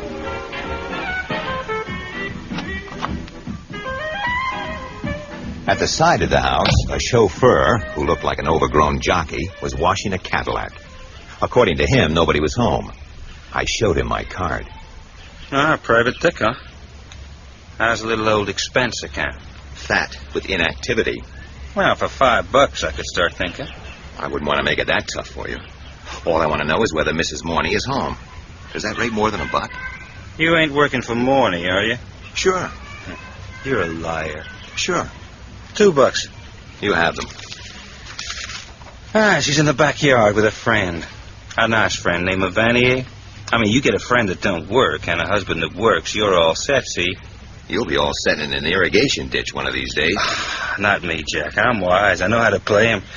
I've monkeyed around these kind of people all my life. Don't worry about Lover Boy, but watch out for the poodle. Name of Heathcliff. Wuthering Heights? Talk English, Jack. Vanier was the Latin lover type. He and Lois Magic lay out by the pool with the scotch bottle and the ice bucket handy. From 30 feet away, she looked like a lot of class. From 10 feet away, she looked like something made up to be seen from 30 feet away. Relax, Heathcliff. Hey, go find Kathy. Heathcliff! Heathcliff, come here at once. He likes the man. I like what I see, too. Who the hell are you? What do you mean busting in here? Weren't you told there was no one in? Yeah, but I didn't believe it. Are you, Mr. Morney? No, I'm just a friend. Sit down and rest your sex appeal, Lou. Who are you, handsome? Philip Marlowe. I'm a private detective. Big, aren't you? Too much for you to handle, I guess, Lou. All right, Marlowe. Get it over with, whatever it is. Do I talk to her, or do I talk to you and have you put it in English, huh? What do you want? You shared an apartment once with a girl called Linda Conquest. I'm looking for her. I don't think I've seen her in 6 months. She got married. What do you want to know for, big boy? Just a private inquiry. About what? A confidential matter. And that gives you the right to bust in here? So, you don't know where she is, Mrs. Morney? She just said so. She said she didn't think she'd seen her. Who's looking for her? Her folks. Guess again. She doesn't have any folks. Well, you must know her pretty well if you know that. You got your answer. You're not wanted here. I think you can tell me where she is, Mrs. Morney, if you want to. How are you going to make me want to? Hmm? With all these people around, how can I? Well, that's a thought. Get out, mug, while you can still walk. Where's your refinement? And don't tell me you wear a gun under your Cesar Romero outfit. Or have you got an itch? Don't write me off too quick. I'd plug you as soon as I'd strike a match. And I'd fix it afterwards. Don't get so hostile, darling. Tell him to go. It would take you a week to get a gat out from under that shirt if you have one. I'll come back when you're ready. So long, Heathcliff. When I stopped off at the office on my way downtown to see Mr. Morningstar, the coin dealer, Straw Hat started tailing me again. So I went into a hotel and bought some cigarettes I didn't need and sat down in the lobby. He was right behind me. He was young and pink and plump. He sat down and gave the lobby the benefit of his eagle eye. So I wandered over and sat beside him. Hi. Yeah? Have I seen you somewhere before? Only over in Pasadena this morning and now this afternoon. Oh. I guess I must be lousy. Boy, you stink. Maybe it's the hat. It's a pretty tough dollar in this town. You ruin yourself with taxi fares, or if you use your own car, you have to stick too close. You don't have to climb into the guy's pocket. Did you want something with me? I figured to find out if you were smart enough to be worth talking to. I'm very smart. It would be a shame not to talk to me. That's my card. George Anson Phillips, confidential investigator. I used to be a deputy up at Ventura. I knew you when you were working on the Gregson case 6 years ago. Remember? No. Oh. Well, when I saw the guy go into your office, I figured he had hired you. Which guy? Leslie Murder. I'm working for his wife. I figured we might pool our resources, maybe make a deal. Divorce? So she says. But I wonder. I don't like it. Can we talk? No, I have an appointment now. Come to my apartment after. I'll write it down. It's Court Street on Bunker Hill. Sorry, I haven't been in the checks lately. Listen, a very tall guy has been tailing me. Well, not now, though. Anything to do with you? No. Just to make sure. Your client, she's a tall blonde with careless eyes, huh? I wouldn't call them careless. And just between the two of us, this divorce stuff is a lot of hooey. It's something else, isn't it? Something I don't like more every minute I think about it. Don't wait around if I'm out. This is the key to my place. What time will you be there? About 4:30. You sure you want to give me this key? Well, why not? We're in the same racket. Yeah, so we are. The Belfont building, where Morningstar had his office, had only one elevator working. In it sat an old man on a piece of burlap folded on top of a wooden stool. He looked as if he had been sitting there since the Civil War and had come out of that badly. Okay, Pop? I hear in New York they got elevators that just whiz. Do 20 floors at a time. That's New York. Ah, to hell with New York. I like it here. Must take a good man to run them fast babies. All those cuties do is push buttons. Now, to take a Model T job like this, takes a man to run it. Yeah. Morningstar. At the back. Thanks for your help, Pop. Keep breathing.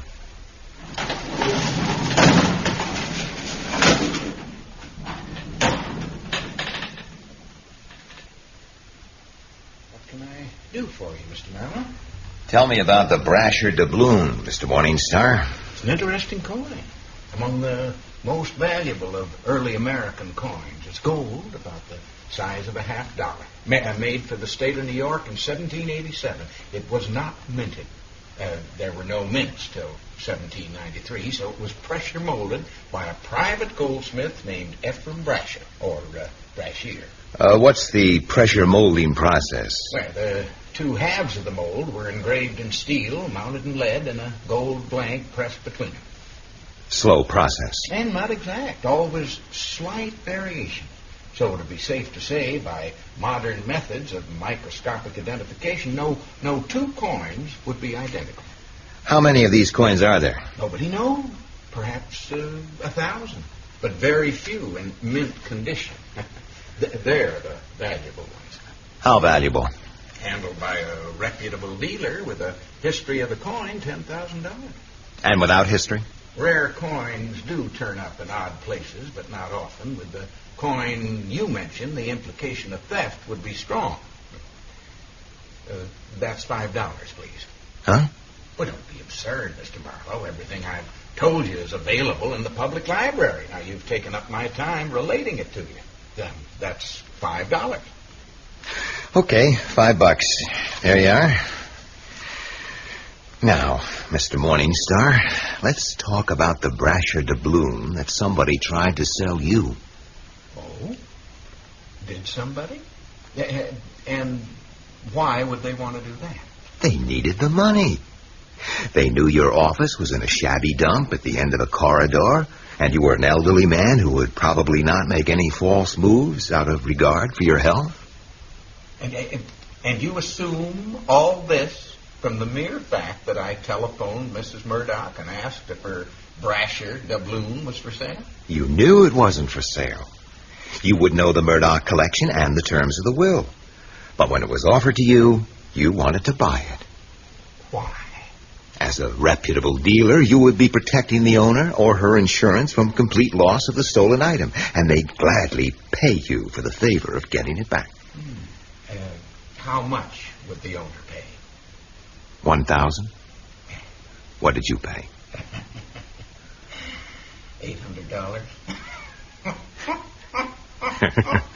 for a mint uncirculated Brasher doubloon, $800. You're a very smart young man. Yeah. Let's have the coin. You take me for a fool? It's not my office. Come back at 11 tomorrow with the money. Have it in used bills. Used 20s will do. An occasional 50 will do no harm. What did she look like? Who? The girl who sold you the coin. Oh, well, he was middle-aged, heavy set, 5'7", about 170 pounds. Said his name was Smith. Blue suit, green shirt, no hat, brown handkerchief in his outer pocket, hair dark. Oh yes, a scar 2 inches long down the side of his jaw, left side. What about the hole in his right sock? I omitted to take his shoes off. Damn careless of you. Don't think that I don't know how to protect myself, Mr. Marlowe. I hope you do. because what you're handling is dynamite. I left Morning Star smiling. What I did next was a cheap trick, a sucker play, but it worked because his secretary was out. I tramped off and then sneaked back into his outer office and listened on her extension. He called a Mr. Anson in Court Street, Bunker Hill, who wasn't in. The same Court Street where lived the pink and innocent George Anson Phillips, who had been hired by a tall blonde, when in her picture, Linda Conquest had dark hair, and who had given me his key because he was worried and wanted to see me. Court Street. Classic baseball, but it's good baseball. Frankie and Johnny were Shut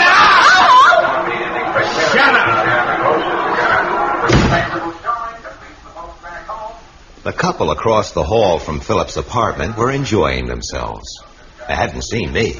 They didn't know what day of the week it was. I felt sick. The apartment had seemed empty till I pushed at the bathroom door, which stuck, and then I smelled the smell. Phillips was crumbled up and jammed into the little room. He had a bloody bruise on the right side of his head, and his mouth was full of blood. I kept smelling the cordite fumes. I rubbed off any prints of mine and got out. There was nothing for me here. I was a fool even to look at the manager's sign. I should have got out. Yeah? What you want? Anson, room 204 upstairs. He's not in. Well, what should I do? Lay an egg? Beat it. Drift. $5. Look, I run a nice, respectable place here. Who are you? That's my card.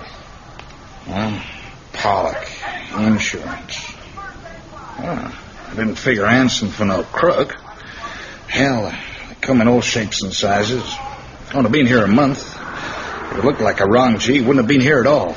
What say we frisk the apartment while he's out? Mr. Palermo wouldn't like it. Who's he? He owns the building, a lot of others. Practically owns the district. It's the vote out, you know. Not a guy to crowd. Okay. Well, let's go up and frisk the apartment. Oh, don't get me sore at you. That would bother me like 2 cents of nothing. Let's go up and frisk the apartment. You said something about a 5? That was hours ago. Let's go up and frisk the apartment. Look, I was sitting here having myself a 2 or 9, what the hell. I wasn't bothering anybody. Looked like it might be a nice evening. And then you come in. Let's go up and frisk the apartment. If it's the only way to get you out of here, let's go.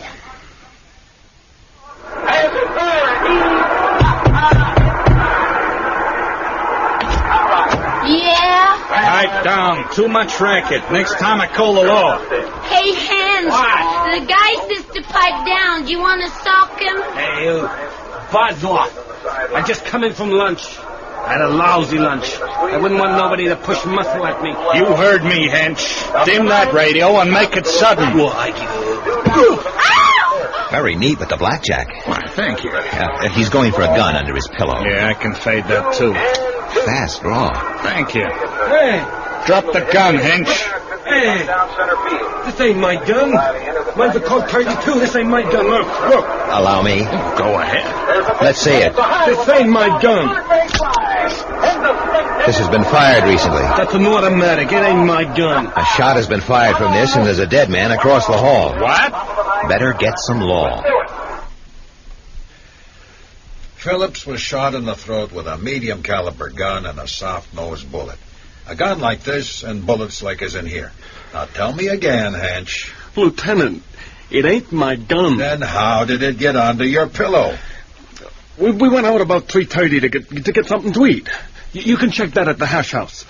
We must have left the door unlocked. Tell me about the gun. I had a gun, yeah, but it was a revolver, not an automatic. It had a piece broken off the rubber grip. Somebody swiped my gun and left that one. You gotta believe me. You saw him take this gun from under the pillow, Marlowe? Yeah, that's right. Mm-hmm. Okay, Hans, now say the radio killed the noise of the shot, and you had left your door open. The killer hears you go out. Yeah? And he wants to ditch the gun, so he walks into your apartment and slips it under your pillow. And then, imagine his surprise, he finds another gun, your gun, there waiting for him. The one with the broken grip, yeah. So he swaps. Now why, huh? Why take the risk? Why the fancy pants? You don't have any boys who can bounce me hard enough to make me tell it different. I need a drink. I need a drink bad. Oh, jeez, I wish I could remember better. Well, we're going to have to hold you until we trace your gun. Lieutenant Spangler will take you downtown. Hey, get on it, babe. We got to take a ride. Huh? She needs a drink. Let's go. Come on, babe. Oh, you bum. Yeah. Let's go. All right.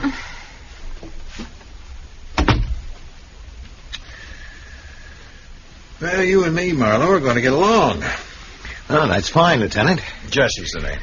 Jesse Breeze. Look, I haven't taken a sudden fancy to you. It's the way I work. Everything quiet, everything in the clear. You don't think he shot Phillips? Look, I just got here. What's the idea of using the name Pollock? Well, in a neighborhood like this, it's bad form to use your own name. Why come here at all? What do you know about the dead guy? I told you. Look, you don't have to be stuck with it. You could always give us a better story. Okay, he follows you, you brace him, and as a result of this little lobby conversation, this guy, a total stranger to you, asks you to his apartment and hands you his key because he wants to talk to you. Yes. Why couldn't he talk to you then? I had a business appointment. Just what are you working on? I can't tell you. Look, this is a murder case. You're going to have to tell me. I'm sorry, Breeze. I'm not convinced of that yet. You know I can throw you in the can as a material witness? Are you going to do it? Why don't you go home and let a man work, huh? But don't leave town. We'll want a statement. Maybe tonight.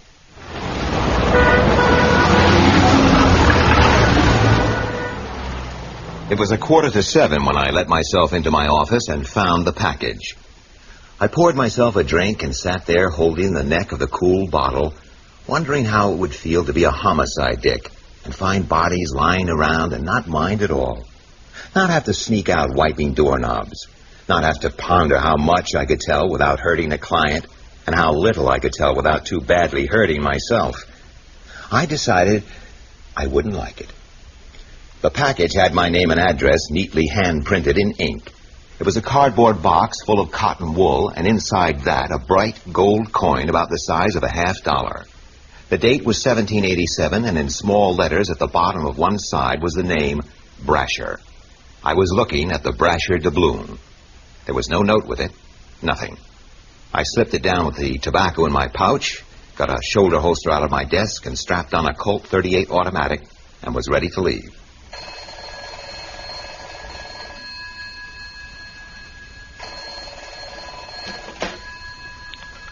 Too bad for you, Marlowe.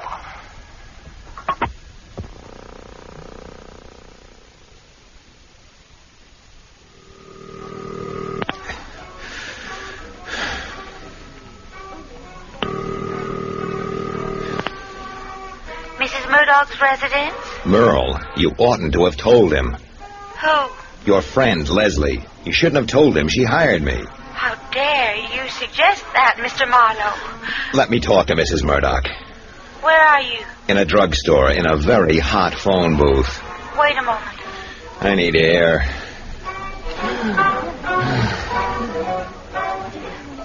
This is Mrs. Murdoch.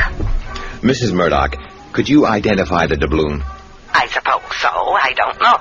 The dealer, Morningstar, claims to have seen it. I'm going to call on him now. He says it was offered to him for sale, just as you suspected. I see. He won't say who offered it, but it may have been a fellow called George Anson Phillips, who claims to be a private eye. Do you know him? Why should I? Get to the point, Marlowe. I've agreed to pay $1,000 for the return of the article, if you want me to do that. This is all very unnecessary now, Marlowe. You see, the coin has been returned to me. What? Hold the wire.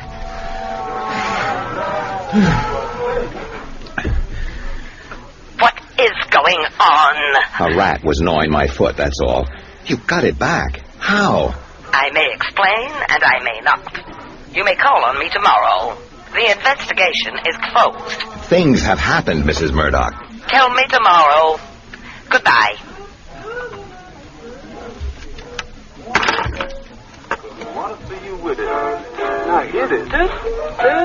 You were right, sir. A double scotch on the rocks, no ice. This is a drugstore, sir, not a bar. Huh? Oh, yeah, so it is. I mean, so it isn't. I've had a shock, pal. Give me a cup of weak coffee and a thin ham sandwich on stale bread. No, I better not eat yet either. Goodbye. Hollywood's full.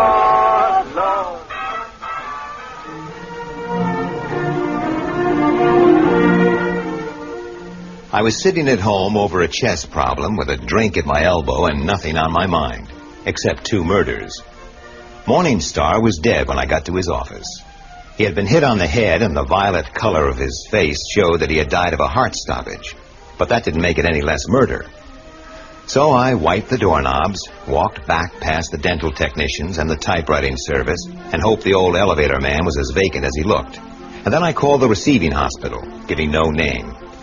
Then I hocked the doubloon I'd been sent in a pawn shop for safekeeping, wondering all the time how Mrs. Murdoch had got it back while I had it in my pocket, and why 2 men had to die, and I had to find them and go home.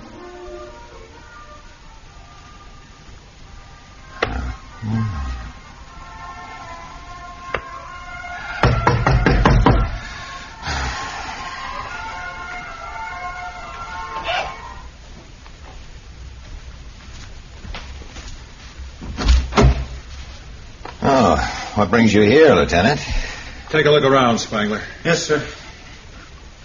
Close the door, Marlowe. There's nobody here. I live alone. You don't mind if we look?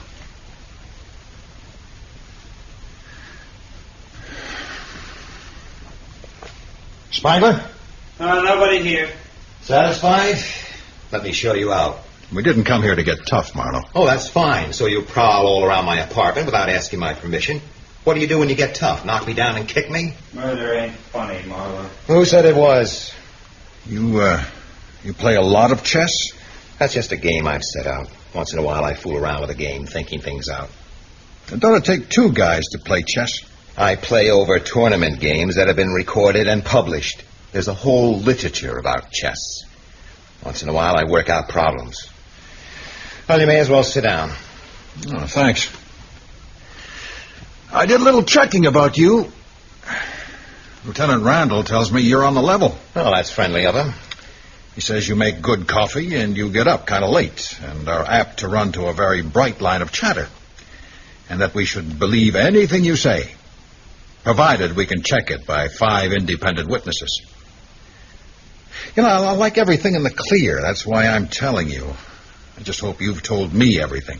Why should I?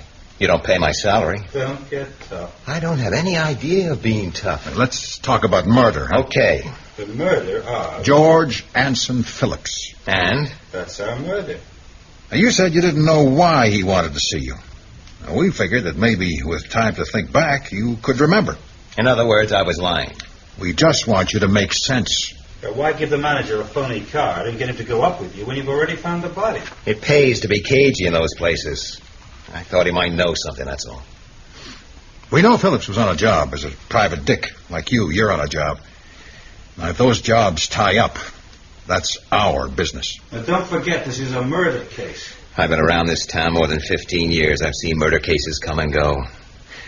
Some have been solved. Some couldn't be solved. And some could have been solved that were not solved. And 1 or 2 or 3 have been solved wrong. Maybe you've forgotten the Cassidy case. Look, I'm tired. Let's stick to the Phillips case. No, I'm going to make a point, and it's an important point. Cassidy was a very rich man, a multimillionaire. He had a grown-up son. One night, the cops were called to his home. Young Cassidy was on his back with a bullet hole in the side of his head, and his male secretary was lying in the adjoining bathroom with a gun by his right hand. He, too, had been shot in the head, but it was not a contact wound. A lot of drinking had been done. 4 hours had elapsed since the deaths, and the family doctor called in by the father had been there for 3 of those hours. Now, what did the cops do with the Cassidy case? Murder and suicide during a drinking spree. The secretary went haywire and shot young Cassidy. Is that what you want me to say? That's what the paper said. But the cops knew it wasn't so, and the DA knew, and the DA's investigators were pulled off the case. Everybody knew young Cassidy was the one who was crazy drunk, that the secretary tried to handle him and couldn't, and that Cassidy did the shooting, then shot himself. Cassidy's was the contact wound. And what were Rich Daddy and the family doctor doing for those 4 hours they didn't call the cops? Why were no tests made on the hands? Because you didn't want the truth. Cassidy was too big, but this was a murder case too, wasn't it? The guys were both dead. What the hell difference does it make? Who shot who? Did you ever stop and think that the secretary might have had a mother or a sister or a sweetheart? That they had their pride and their faith and their love for a kid who was made out to be a drunken, paranoid killer just because his boss had $100 million? What difference does it make? Make your point. Until you guys own your own souls, you don't own mine. Until you guys can be trusted every time and always, in all times and conditions, to seek the truth and find it and let the chips fall where they may, until that time comes, I have a right to listen to my conscience and protect my client the best way I can. Until I'm sure you won't do him more harm than you do the truth good. Or until I'm hauled before somebody who can make me talk.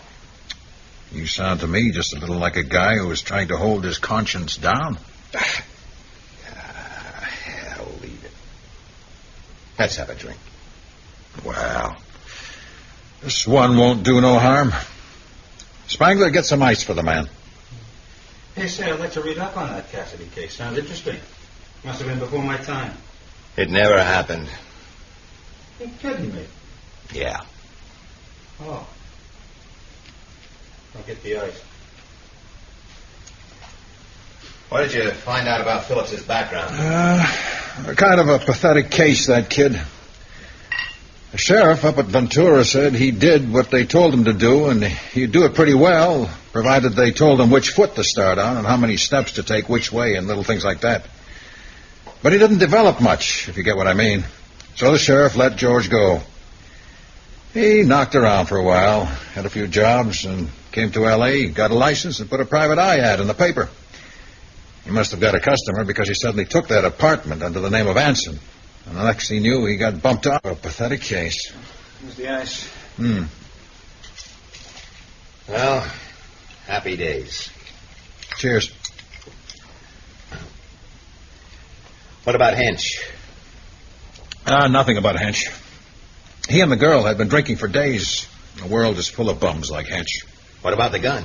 Well, it was the one killed Phillips. Killer must have taken Hench's gun with him. You can trace that gun. Hench doesn't even remember the number, just that it had a piece broken off the grip.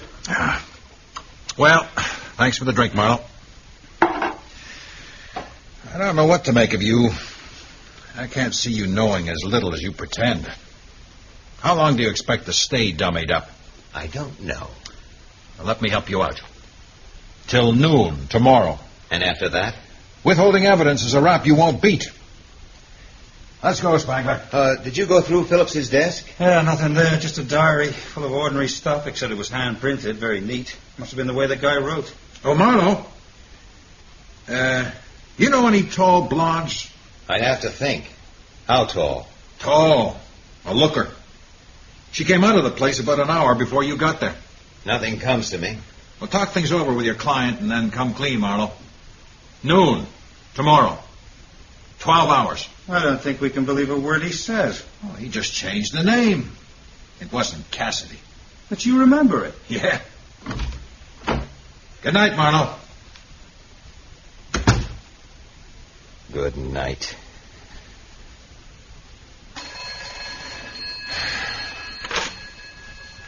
Marlowe.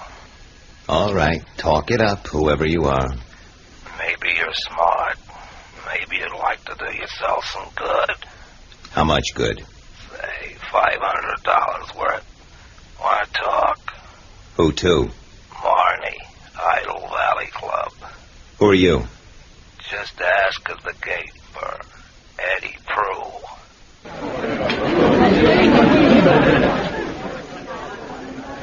The club looked like a high-budget musical. A lot of glitter, a lot of scenery, and a plot with all the originality of a split fingernail. A blonde in a dress that looked like seawater sifted over with gold dust hung on the leer of a short, fat man. A cigarette girl had an egret plume in her hair, enough clothes to hide behind a toothpick, and one beautiful naked leg painted silver, and the other gold. She had the disdainful expression of a dame who makes her dates by long distance. In the bar, quiet voices whispered of love, or 10%, or whatever they whisper about in such places. I sat on the bar to wait and listened to a man tell his girl that was Linda Conquest who was back with the band. Marlowe, Huh? I'm Eddie Prue. Yeah. You want to talk to me, and I want to talk to you, and I want to talk to the girl who just sang. Let's go. Mr. Morney is waiting for you. Marlowe, I don't like peoples. I don't like them for lots of reasons. I don't like them when they bother my friends, or bust in on my wife, or get tough with my guests. In short, I just don't like them. But just at this moment, I might have a use for you. Is that why you had your hard boy here calling me up and trying to scare me to death, and then talking about $500? Maybe. Well, maybe our business is a little mixed up together, through no fault of mine. In what way? The description of this same hard boy fits a tall guy who was following around after a fellow in my business who happened to get shot this afternoon. Who was the fellow? Name of Phillips. I don't know who killed him. Do you? It may have been a tall blonde. What blonde? We don't know. We? Me and the cops. You told the cops? Very little. I found him. Look, Morney, you know I'm trying to find Mrs. Leslie Murdoch. She's back singing here. I'd like to talk to her. You can go to hell anytime you want to. Or do a job for me. Either way, you leave Eddie and me out of any conversations you might have with the police. What's the job? You were at my house. You saw my wife and her friend, Lou Vanier. I don't do that kind of business. Marlowe, I'll be straight with you. I've only been married 8 months. She's a swell girl. And she knows what time it is, as a rule. She's just playing a wrong number. Wrong in what way? That's what I want you to find out. This fell out of Vanier's pocket here about 10 days ago. Is this supposed to mean something to me? You're the smart detective. You find out. Well, this is a bill for dental supplies to a dental mechanic called Teeger. I don't know what connection Vanier has with Teeger, but Vanier's up to something. Here's the 500. Take Vanier out of my wife's life, and there'll be another. Huh? I don't want to know how you do it. Just do it. Pay me when I deliver. And let me talk to Linda Conquest. Eddie, bring her in. Sure, boss.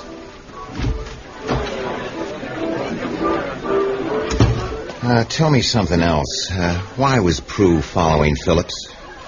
He was following my wife. But leave her out of it. I don't know who killed the guy. Why should I believe you?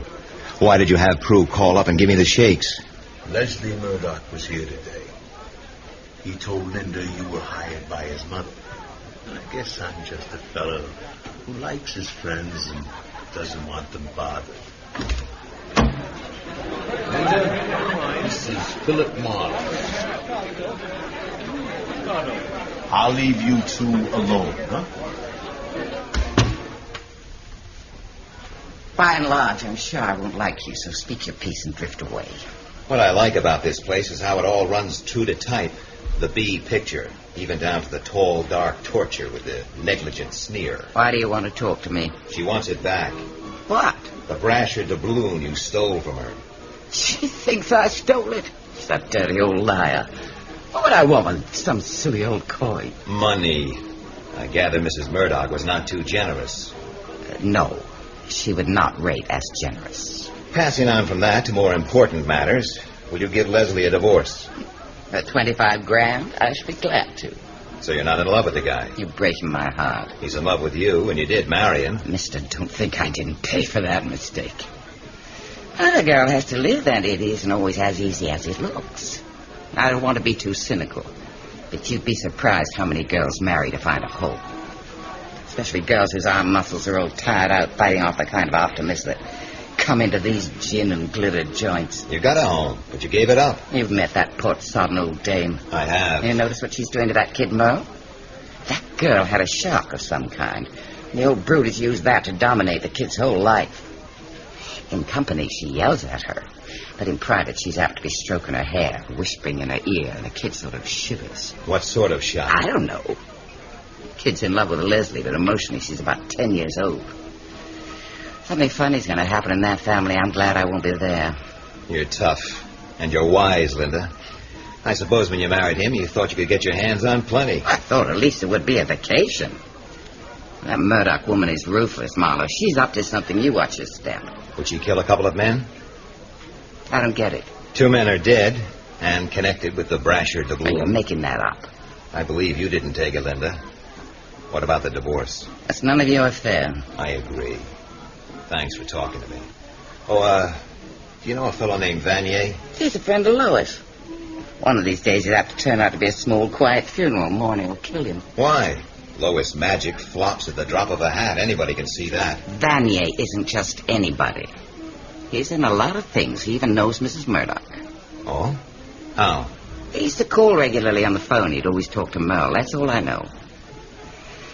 Marlowe, I'm tired. Please go away. Linda, good night and thanks. Good luck. Yeah.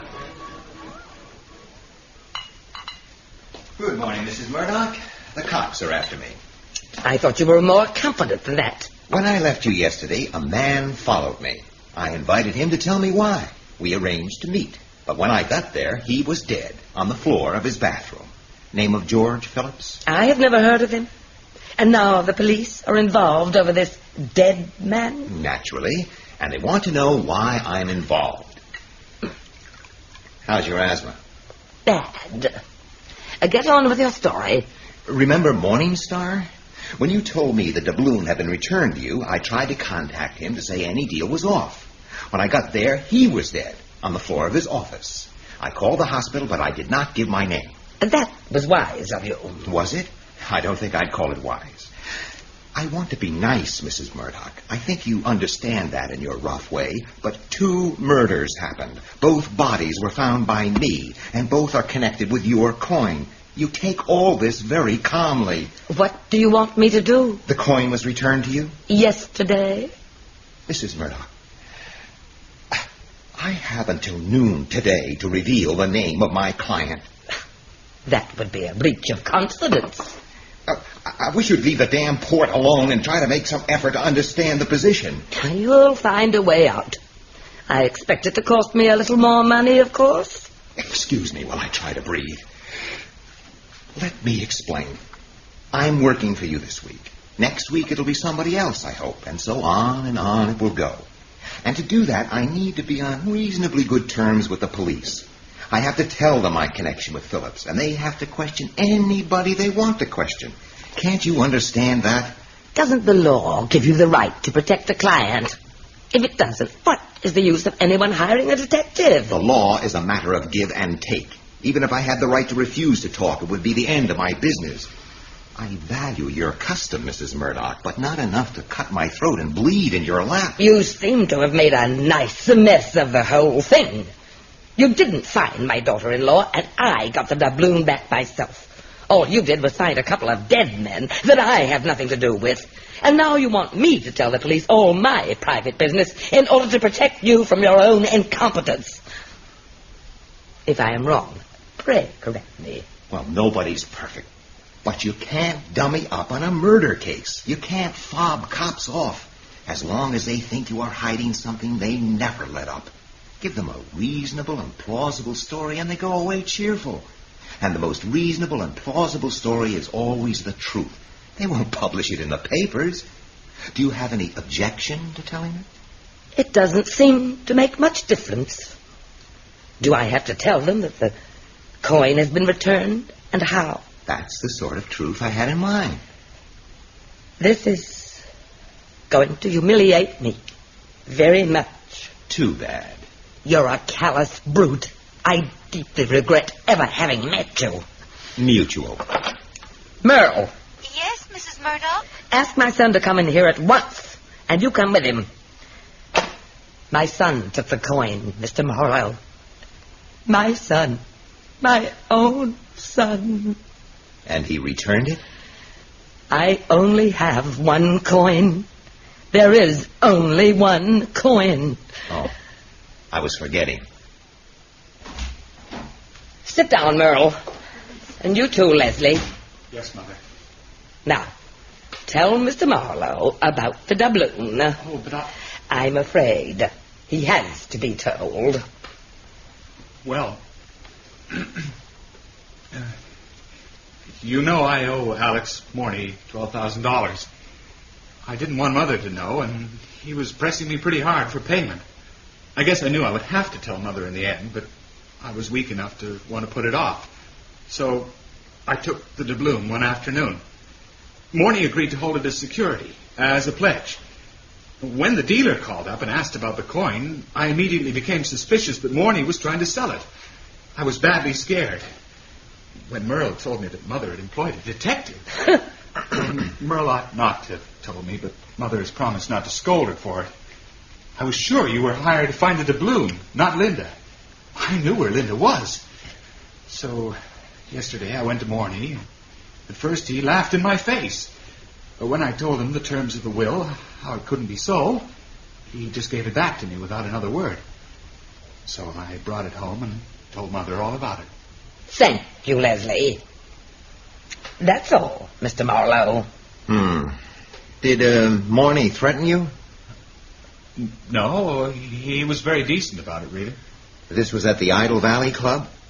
Was Eddie Prue there? Who is Eddie Prue? Morney's bodyguard. I didn't waste all my time yesterday. He wasn't around. And the coin is here, in the house now? Where else would you expect it to be? Kiss your mother now, Leslie, and run along. Yes, Mother. See you later. Merle. Yes? Go back to your work. I wanted you to hear this. But if I ever catch you violating my confidence, you know what will happen. Oh, I never will, Mrs. Murdoch. Never. You can trust me. I hope so. Get out. Yes. I'm very fond of my son. This grieves me deeply. Will he have to tell his story to the police? I hope not. They won't believe it. What? Did he make it up himself, or did you teach it to him? You want me to believe a big fish like Morney would tie himself to a couple of small murders over a gambling pledge? I don't like your tone, Mr. Marlowe. I don't blame you. I don't like it myself. I don't like you, or this case, or the truth I'm not told, or the lies I am Get told. out! Get out of this house at once! Don't delay 1 instant! Get out! I'll be glad to. Mr. Marlowe. Oh, Mr. Marlowe, please wait. The hell with her. Please, she's in trouble. She needs you. You're wearing lipstick, Merle. Looks good. Please help her. I know she blusters, but her heart is pure gold. It's a forgery. To hell with her. No. I'm in trouble up to my ear flaps, and I've run out of time. Oh, please. Oh, now don't you start. Don't touch me. Don't ever touch me. Merle, did something happen to you when you were younger? A man scared you or something like that? Well, look, I won't do anything that will scare you. Not ever. Nor will Leslie, nor the old wine barrel. She's decent enough to you, isn't she? Yes. Sure. Now, why don't you get over it? Is he still around, the one that hurt you? He's dead. He fell out of a... Mrs. Murdoch keeps telling me to forget it. She talks to me for the longest time, telling me to forget it, but I just can't. I'll bet. Mrs. Murdoch can't forget it either. You see, he was her first husband. I was his secretary. Mr. Bright fell out of a window. Oh. I said I'd give you till noon, Marlowe. I had to go to the dentist. Till 2 p.m.? I left a message for you. Had a busy little morning? Oh, you boys are as cute as a couple of lost golf balls. You think he's sweating, Spangler? He should be. You know, A reporter once wrote that when you pass beyond the green lights of the precinct station, you pass clear out of this world into a place beyond the law. He wants us to come back to Earth. Well, what's up with you two? Hench confessed. Yeah, he confessed. What did you use on him, a pickaxe? No. Look, you want to know or you just want a wisecrack? Tell me. Well, Hench was drunk when we brought him in, right? A guy like that, you take his liquor away, he's a lost cuckoo. Well, last night in the cells, Hench is bugged, so they drag him over to the hospital ward and they shoot him full of hop. Now, that's between us. No hop on the record, you get it? All too clearly. Well, this AM, he's fine. Pale, but peaceful. So we go over and we treat him nice. You know the line. Yeah. So after a while, he opens his trap, just enough to say, Palermo. Now, it turns out this Palermo owns property, including the apartment house on Court Street. And he's important. He gets the vote out up there. Well, we come back to the hutch and we phone Palermo. We talk like this. Hench wants to see you, Mr. Palermo. I wouldn't know why. He's a poor guy, says Palermo. A nicer guy. I think he's okay. So he doesn't want to see me? That's a fine. I see him. I see him alone, without any coppers. Well, we say, okay, Mr. Palermo. So Palermo comes down and he talks to Hench. And after a while, Palermo comes out and he says, okay, copper, he make it to confess. I pay the lawyer, maybe. I like it, the poor guy. And he goes away. What was the story? Well, like this. Phillips made a pass at Hench's girl 2 days before out in the hall. Now, Hench saw it, and he got the brooding, the way a drunk will brood. So yesterday, he tells the girl to go for a walk, and he knocks on Phillips' door. He gets in and starts telling Phillips how he feels and what he's going to do. Phillips gets scared and pulls a gun. Hench hits him, then drags him into the bathroom and gives him the business with the gun. You like it? Love it. Then Hench takes Phillips' gun, puts it under his pillow, and ditches his own. He won't tell us where. Oh, that's a lovely touch. Putting the gun under his pillow. I'd never in the world have thought of that. Well, look at it this way. Hench was smart. The way he did it got us thinking he was a harmless drunk who went out and left his door open and had a gun ditched on him. Well, if he was going to confess anyway, it doesn't make much difference. Will he cop a plea? Well, I figure Palermo could get him off with manslaughter. Why would Palermo want to get him off with anything? He likes Hench. And Palermo's a guy we can't push around. What about the girl? Well, she won't say a word. We can't do anything to her. A nice, neat little job all around. Well, you wouldn't kick, would you? Whatever is your business can stay your business, you get me? Not that I wouldn't like to hear your story, but, well, I don't figure I have an absolute right to insist, the way things are. That's white of you, Breeze. And you too, Spangler. A lot of good things in life to both of you. Goodbye. I went to see Palermo. He turned out to be a good family man, beside getting the vote out. It seemed he had a brother who was, as he put it, a bad brother. And the brother was trying to live a very quiet life in that same apartment house. It was not so good for this bad brother to have cops fill the joint up investigating things. So Palermo had made Hench a proposition. Confess, take the heat off, let the brother slip away, then in court say, to hell with the confession, I was drunk. Then Palermo's lawyer would get him off, the cops would be stuck, and then everybody would forget all about it. And the killing of George Phillips would be just another unsolved crime. And then Mr. Palermo smiled and shook my hand with his fine, strong, warm hand and wished me luck, knowing all the time that if I went down to headquarters and told the boys, they would laugh at me. And I would have to laugh with them. 8th floor, Bob.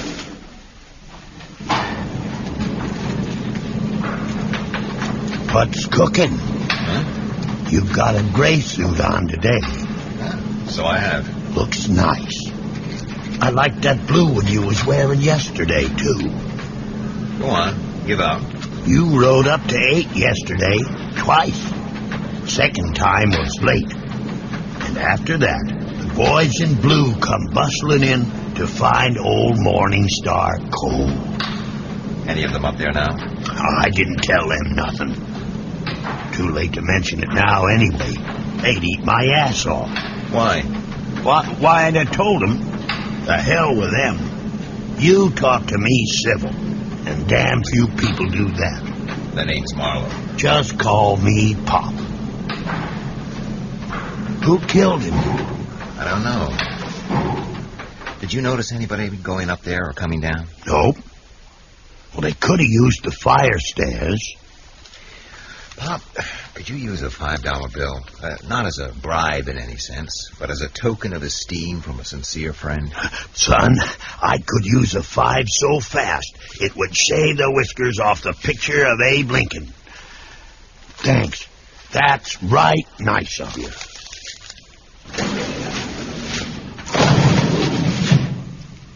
Pop, before I waste my time, do you know there's a guy in this corridor called Tiger Inn? Gone. Carried 2 suitcases. Mostly carries just one. I figure he picks up and delivers his work. What work? Such as making teeth that don't fit for poor old bastards like me. He's a dental technician. Yeah, I've got a bill for him for some supplies. I looked up his address in the phone book. Some coincidence. What's he done? Some gold inlays, maybe. I think most likely he's taken a cruise to nowhere. I'd shift places with him. Even if he only got to Frisco and got pinched there, I'd shift places with him. Take me down, Pop. Okay.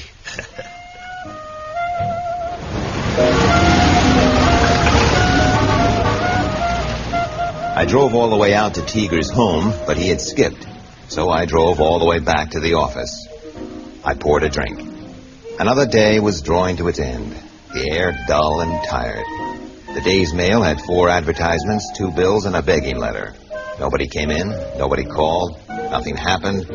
Nobody cared whether I lived or died or went to El Paso. Then a call came from the manager of my apartment block saying there was a very hysterical girl on my doorstep. Her name was Merle Davis. I got there fast.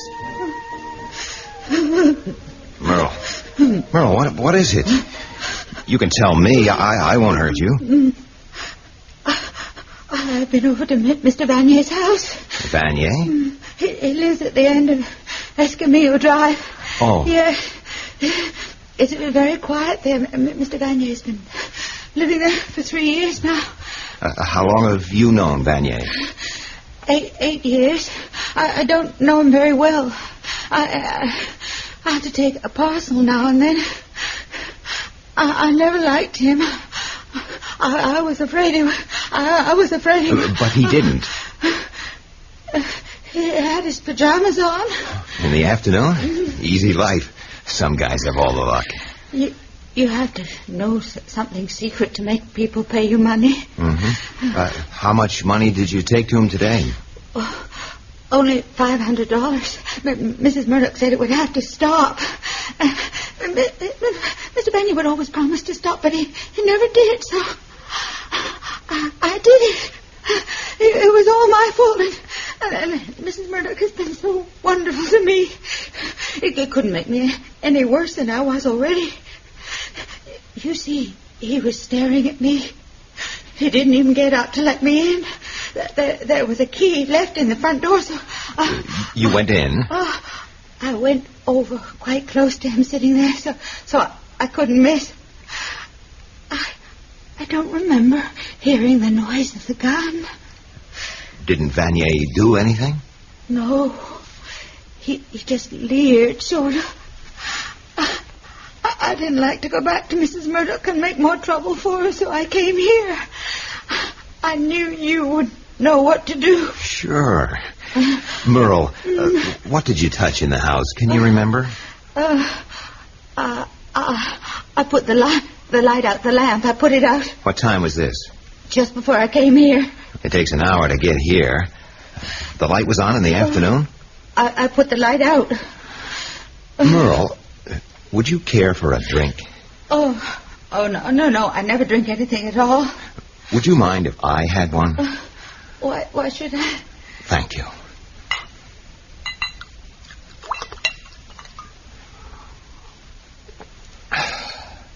I needed a drink. Her eyes were quite mad, and no matter how she tried, a regular spasm would twist up her head and face. I don't think she saw me sneak her handbag out into the kitchen with me. Her little Colt 25 was inside. I broke it open. It had a cartridge in the breech, but it was the wrong size. Somebody had jammed it in there long ago so that the gun could not be fired. When I went back, she had fainted clean away. So I called a doctor friend of mine to take care of her. Then I headed for Escamillo Drive. The key was still in the lock. I switched the light on.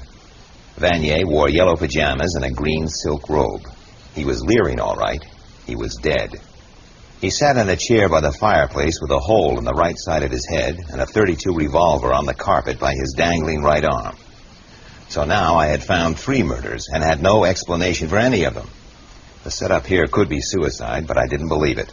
I looked around. The picture that had fallen off the wall beside him was the clue to how it happened. Somebody had been standing to his right, somebody he didn't fear, and they had pulled a gun and shot him in the right temple. And then, startled by the blood and the recoil, the killer had jumped back and knocked the picture down. It was a reproduction of a guy in doublet and hose leaning out of a high window. A high window? A man leaning out? A long time ago? Vanier had a sense of humor. Hidden in the back of the picture was a list of payments going back 8 years, mostly for $5. And an envelope with a negative and a print showing a man leaning far out of a window with his mouth open, yelling. There was a woman's face behind his shoulder. For a long time it looked to me as if the man was leaning out with his hands on the brick edges of the window. But then I saw it. The hands were not touching anything. He was not leaning. He was falling. Everything was falling into place. The gun beside Vanier had a piece broken off the checked rubber grip.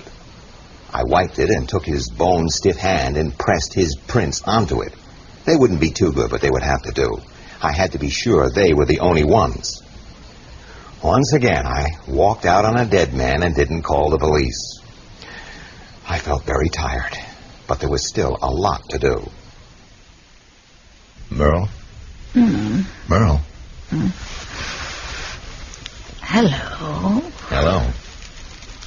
I'm all right. I'm fine, aren't I? Sure. Is this your bed I'm in? Well, that's all right. There's a nurse outside. I'm not afraid. Thank you. I guess that's a compliment. Back to you. I didn't shoot anybody. I know. Forget it. Does Mrs. Murdoch know where I am? Not yet. Will you tell her everything? I have to. She'll understand. She knows the awful thing I did 8 years ago.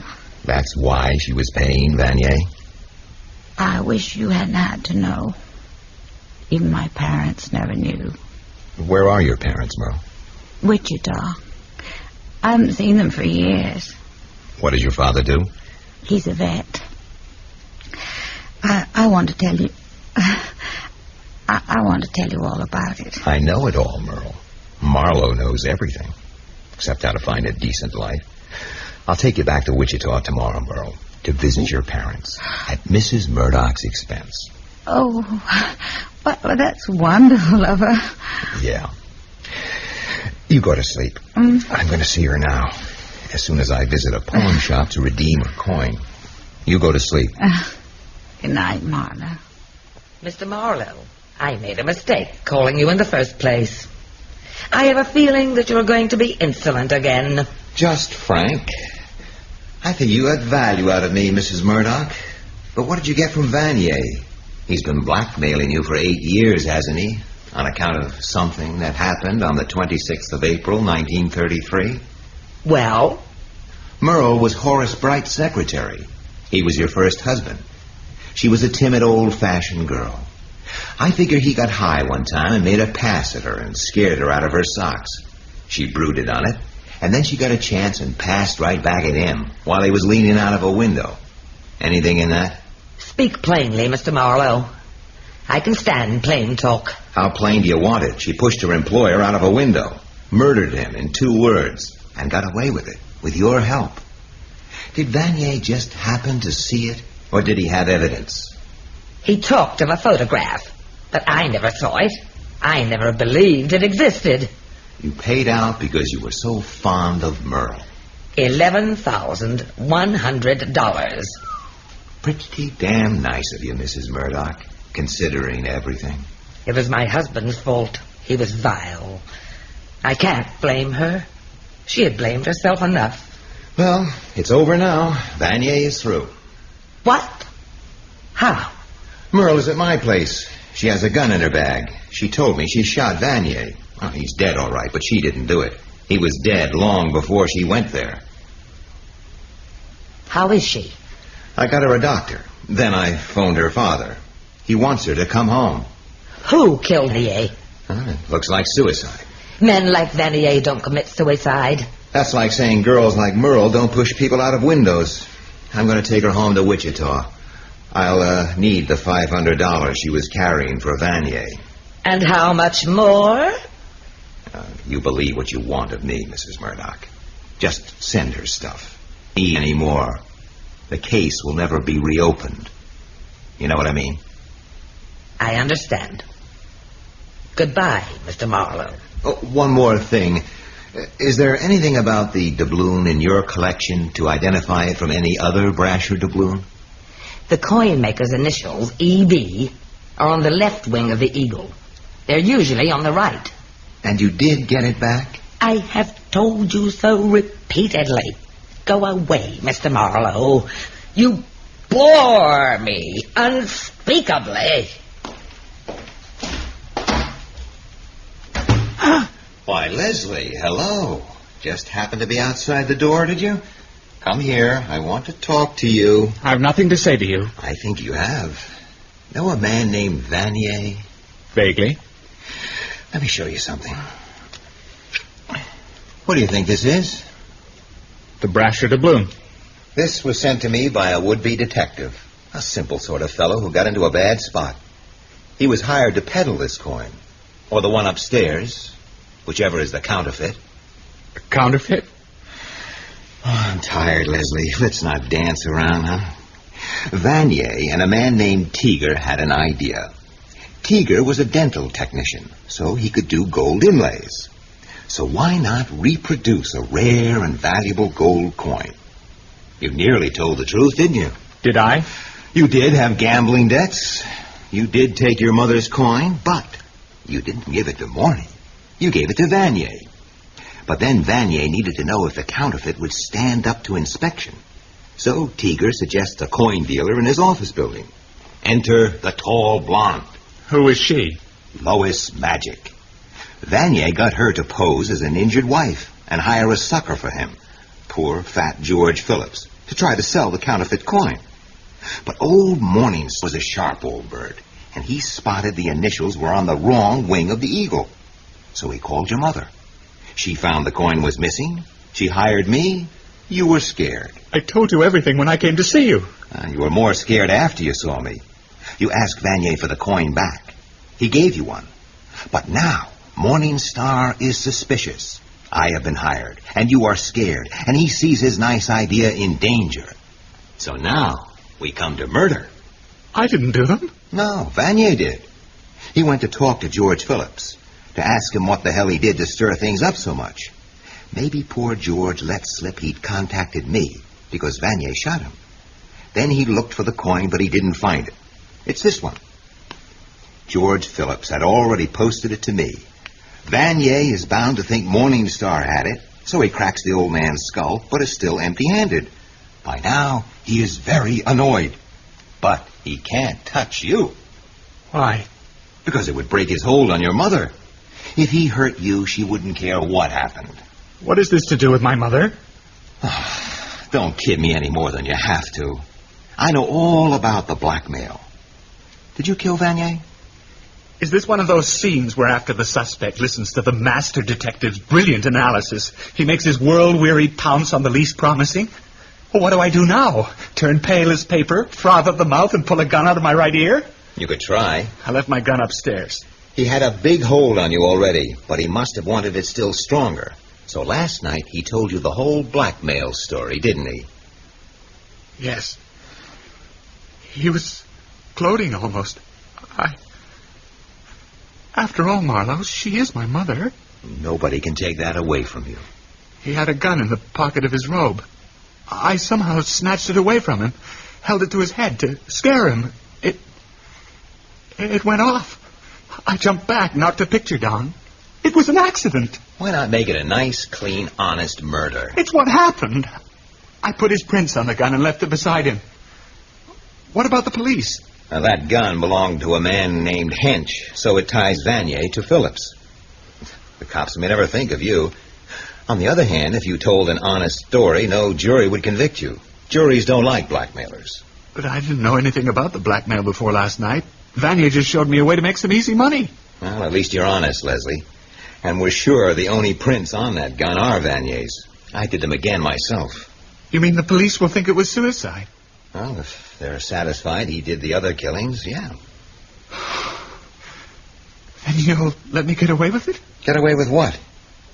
Maybe it was an accident, like you say. I'm not a cop or an informer. I've been working for your mother, and whatever right to my silence that gives her, she can have. I don't like this damn family, and I don't like what it's done to Merle. So, I'm going to take her home. I don't know how to thank you. A man I hardly know, taking risks for me. I'm going the way I always go. And with the heartfelt hope that I won't be seeing you in the fishbowl. I'm going to pat your little painted Negro on the head on the way out and go buy a pint of good liquor and drink enough of it to stop me thinking, and then sleep, I hope. And then drive Merle back to Wichita. How are you, Merle? Oh, I'm much better. How are you? Pass me those dark glasses, will you? I'm bleeding. Oh, yeah. Here they are. I'm sorry. I've been a terrible nuisance. Nonsense. Your father and mother are dying to see you. Oh, it's very kind of Mrs. Murdoch to let me go. Yeah. You're not angry with me? No. I'm just a little slow this morning. Last night I meant... Get it over with. Yeah. I'm not driving halfway across the USA with a nervous breakdown in the seat beside me. Well, last night... You said you killed Vanier, then you said you didn't. You did. He was dead when you got there with the money from Mrs. Murdoch. No, for me. It was her money, of course, but it was for me because of what I did. Oh, I owe her so much. Of course, she doesn't give me much salary, but I could never repay her. It would take the Yankees baseball team with 2 bats each to give her what she has coming from you. You didn't push Horace Bright out of any window. Oh no, I did. I wouldn't be telling you this if the doctor hadn't said it would be all right. Face reality, Merle. Maybe you had the impulse to kill Horace Bright, but it's not in your nature. Maybe you fainted and he did fall.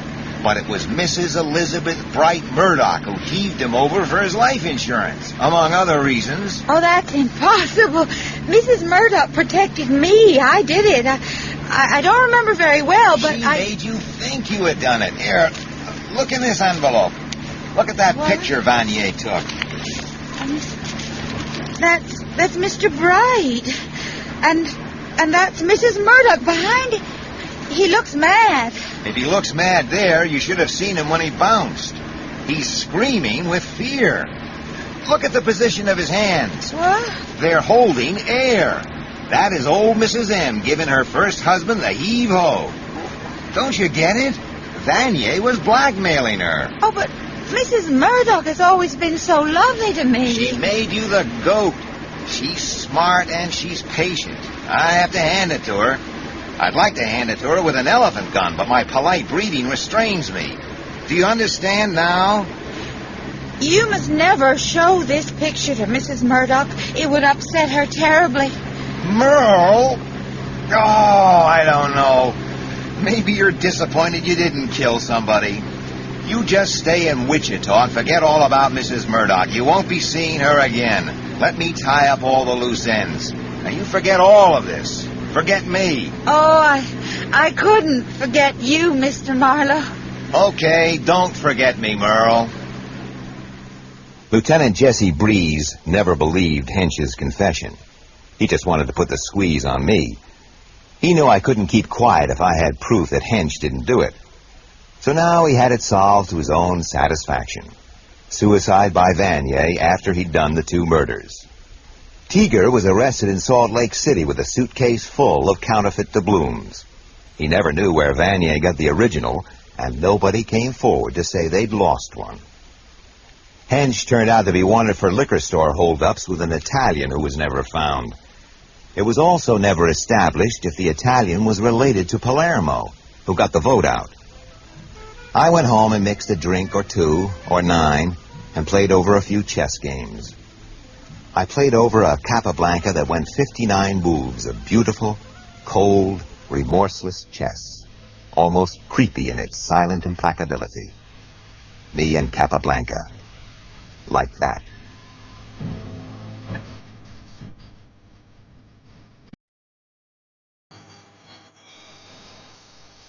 In Bill Morrison's radio adaptation of Raymond Chandler's novel The High Window, Ed Bishop played the part of Philip Marlowe, Toby Robbins that of Murrow, and Tucker Maguire, Mrs. Murdoch. Leslie Murdoch was played by Peter Marinker, Lieutenant Breeze, Paul Maxwell, Alex Morney, David Healy, Mr. Morningstar, Don Fellows, Linda Conquest, Margaret Robertson, George Phillips, Bill Morrison, Lou Vanier, Blaine Fairman, Lois Magic, Nicolette Mackenzie, Pop, Ramsey Williams, Hench, Paul Meyer, Doll, Elizabeth Bell, Shifty and Spangler, Rod Beecham, Apartment Manager, Gavin Campbell, and Eddie Prue, Malcolm Gerard. The music consultant was Adrian Edwards.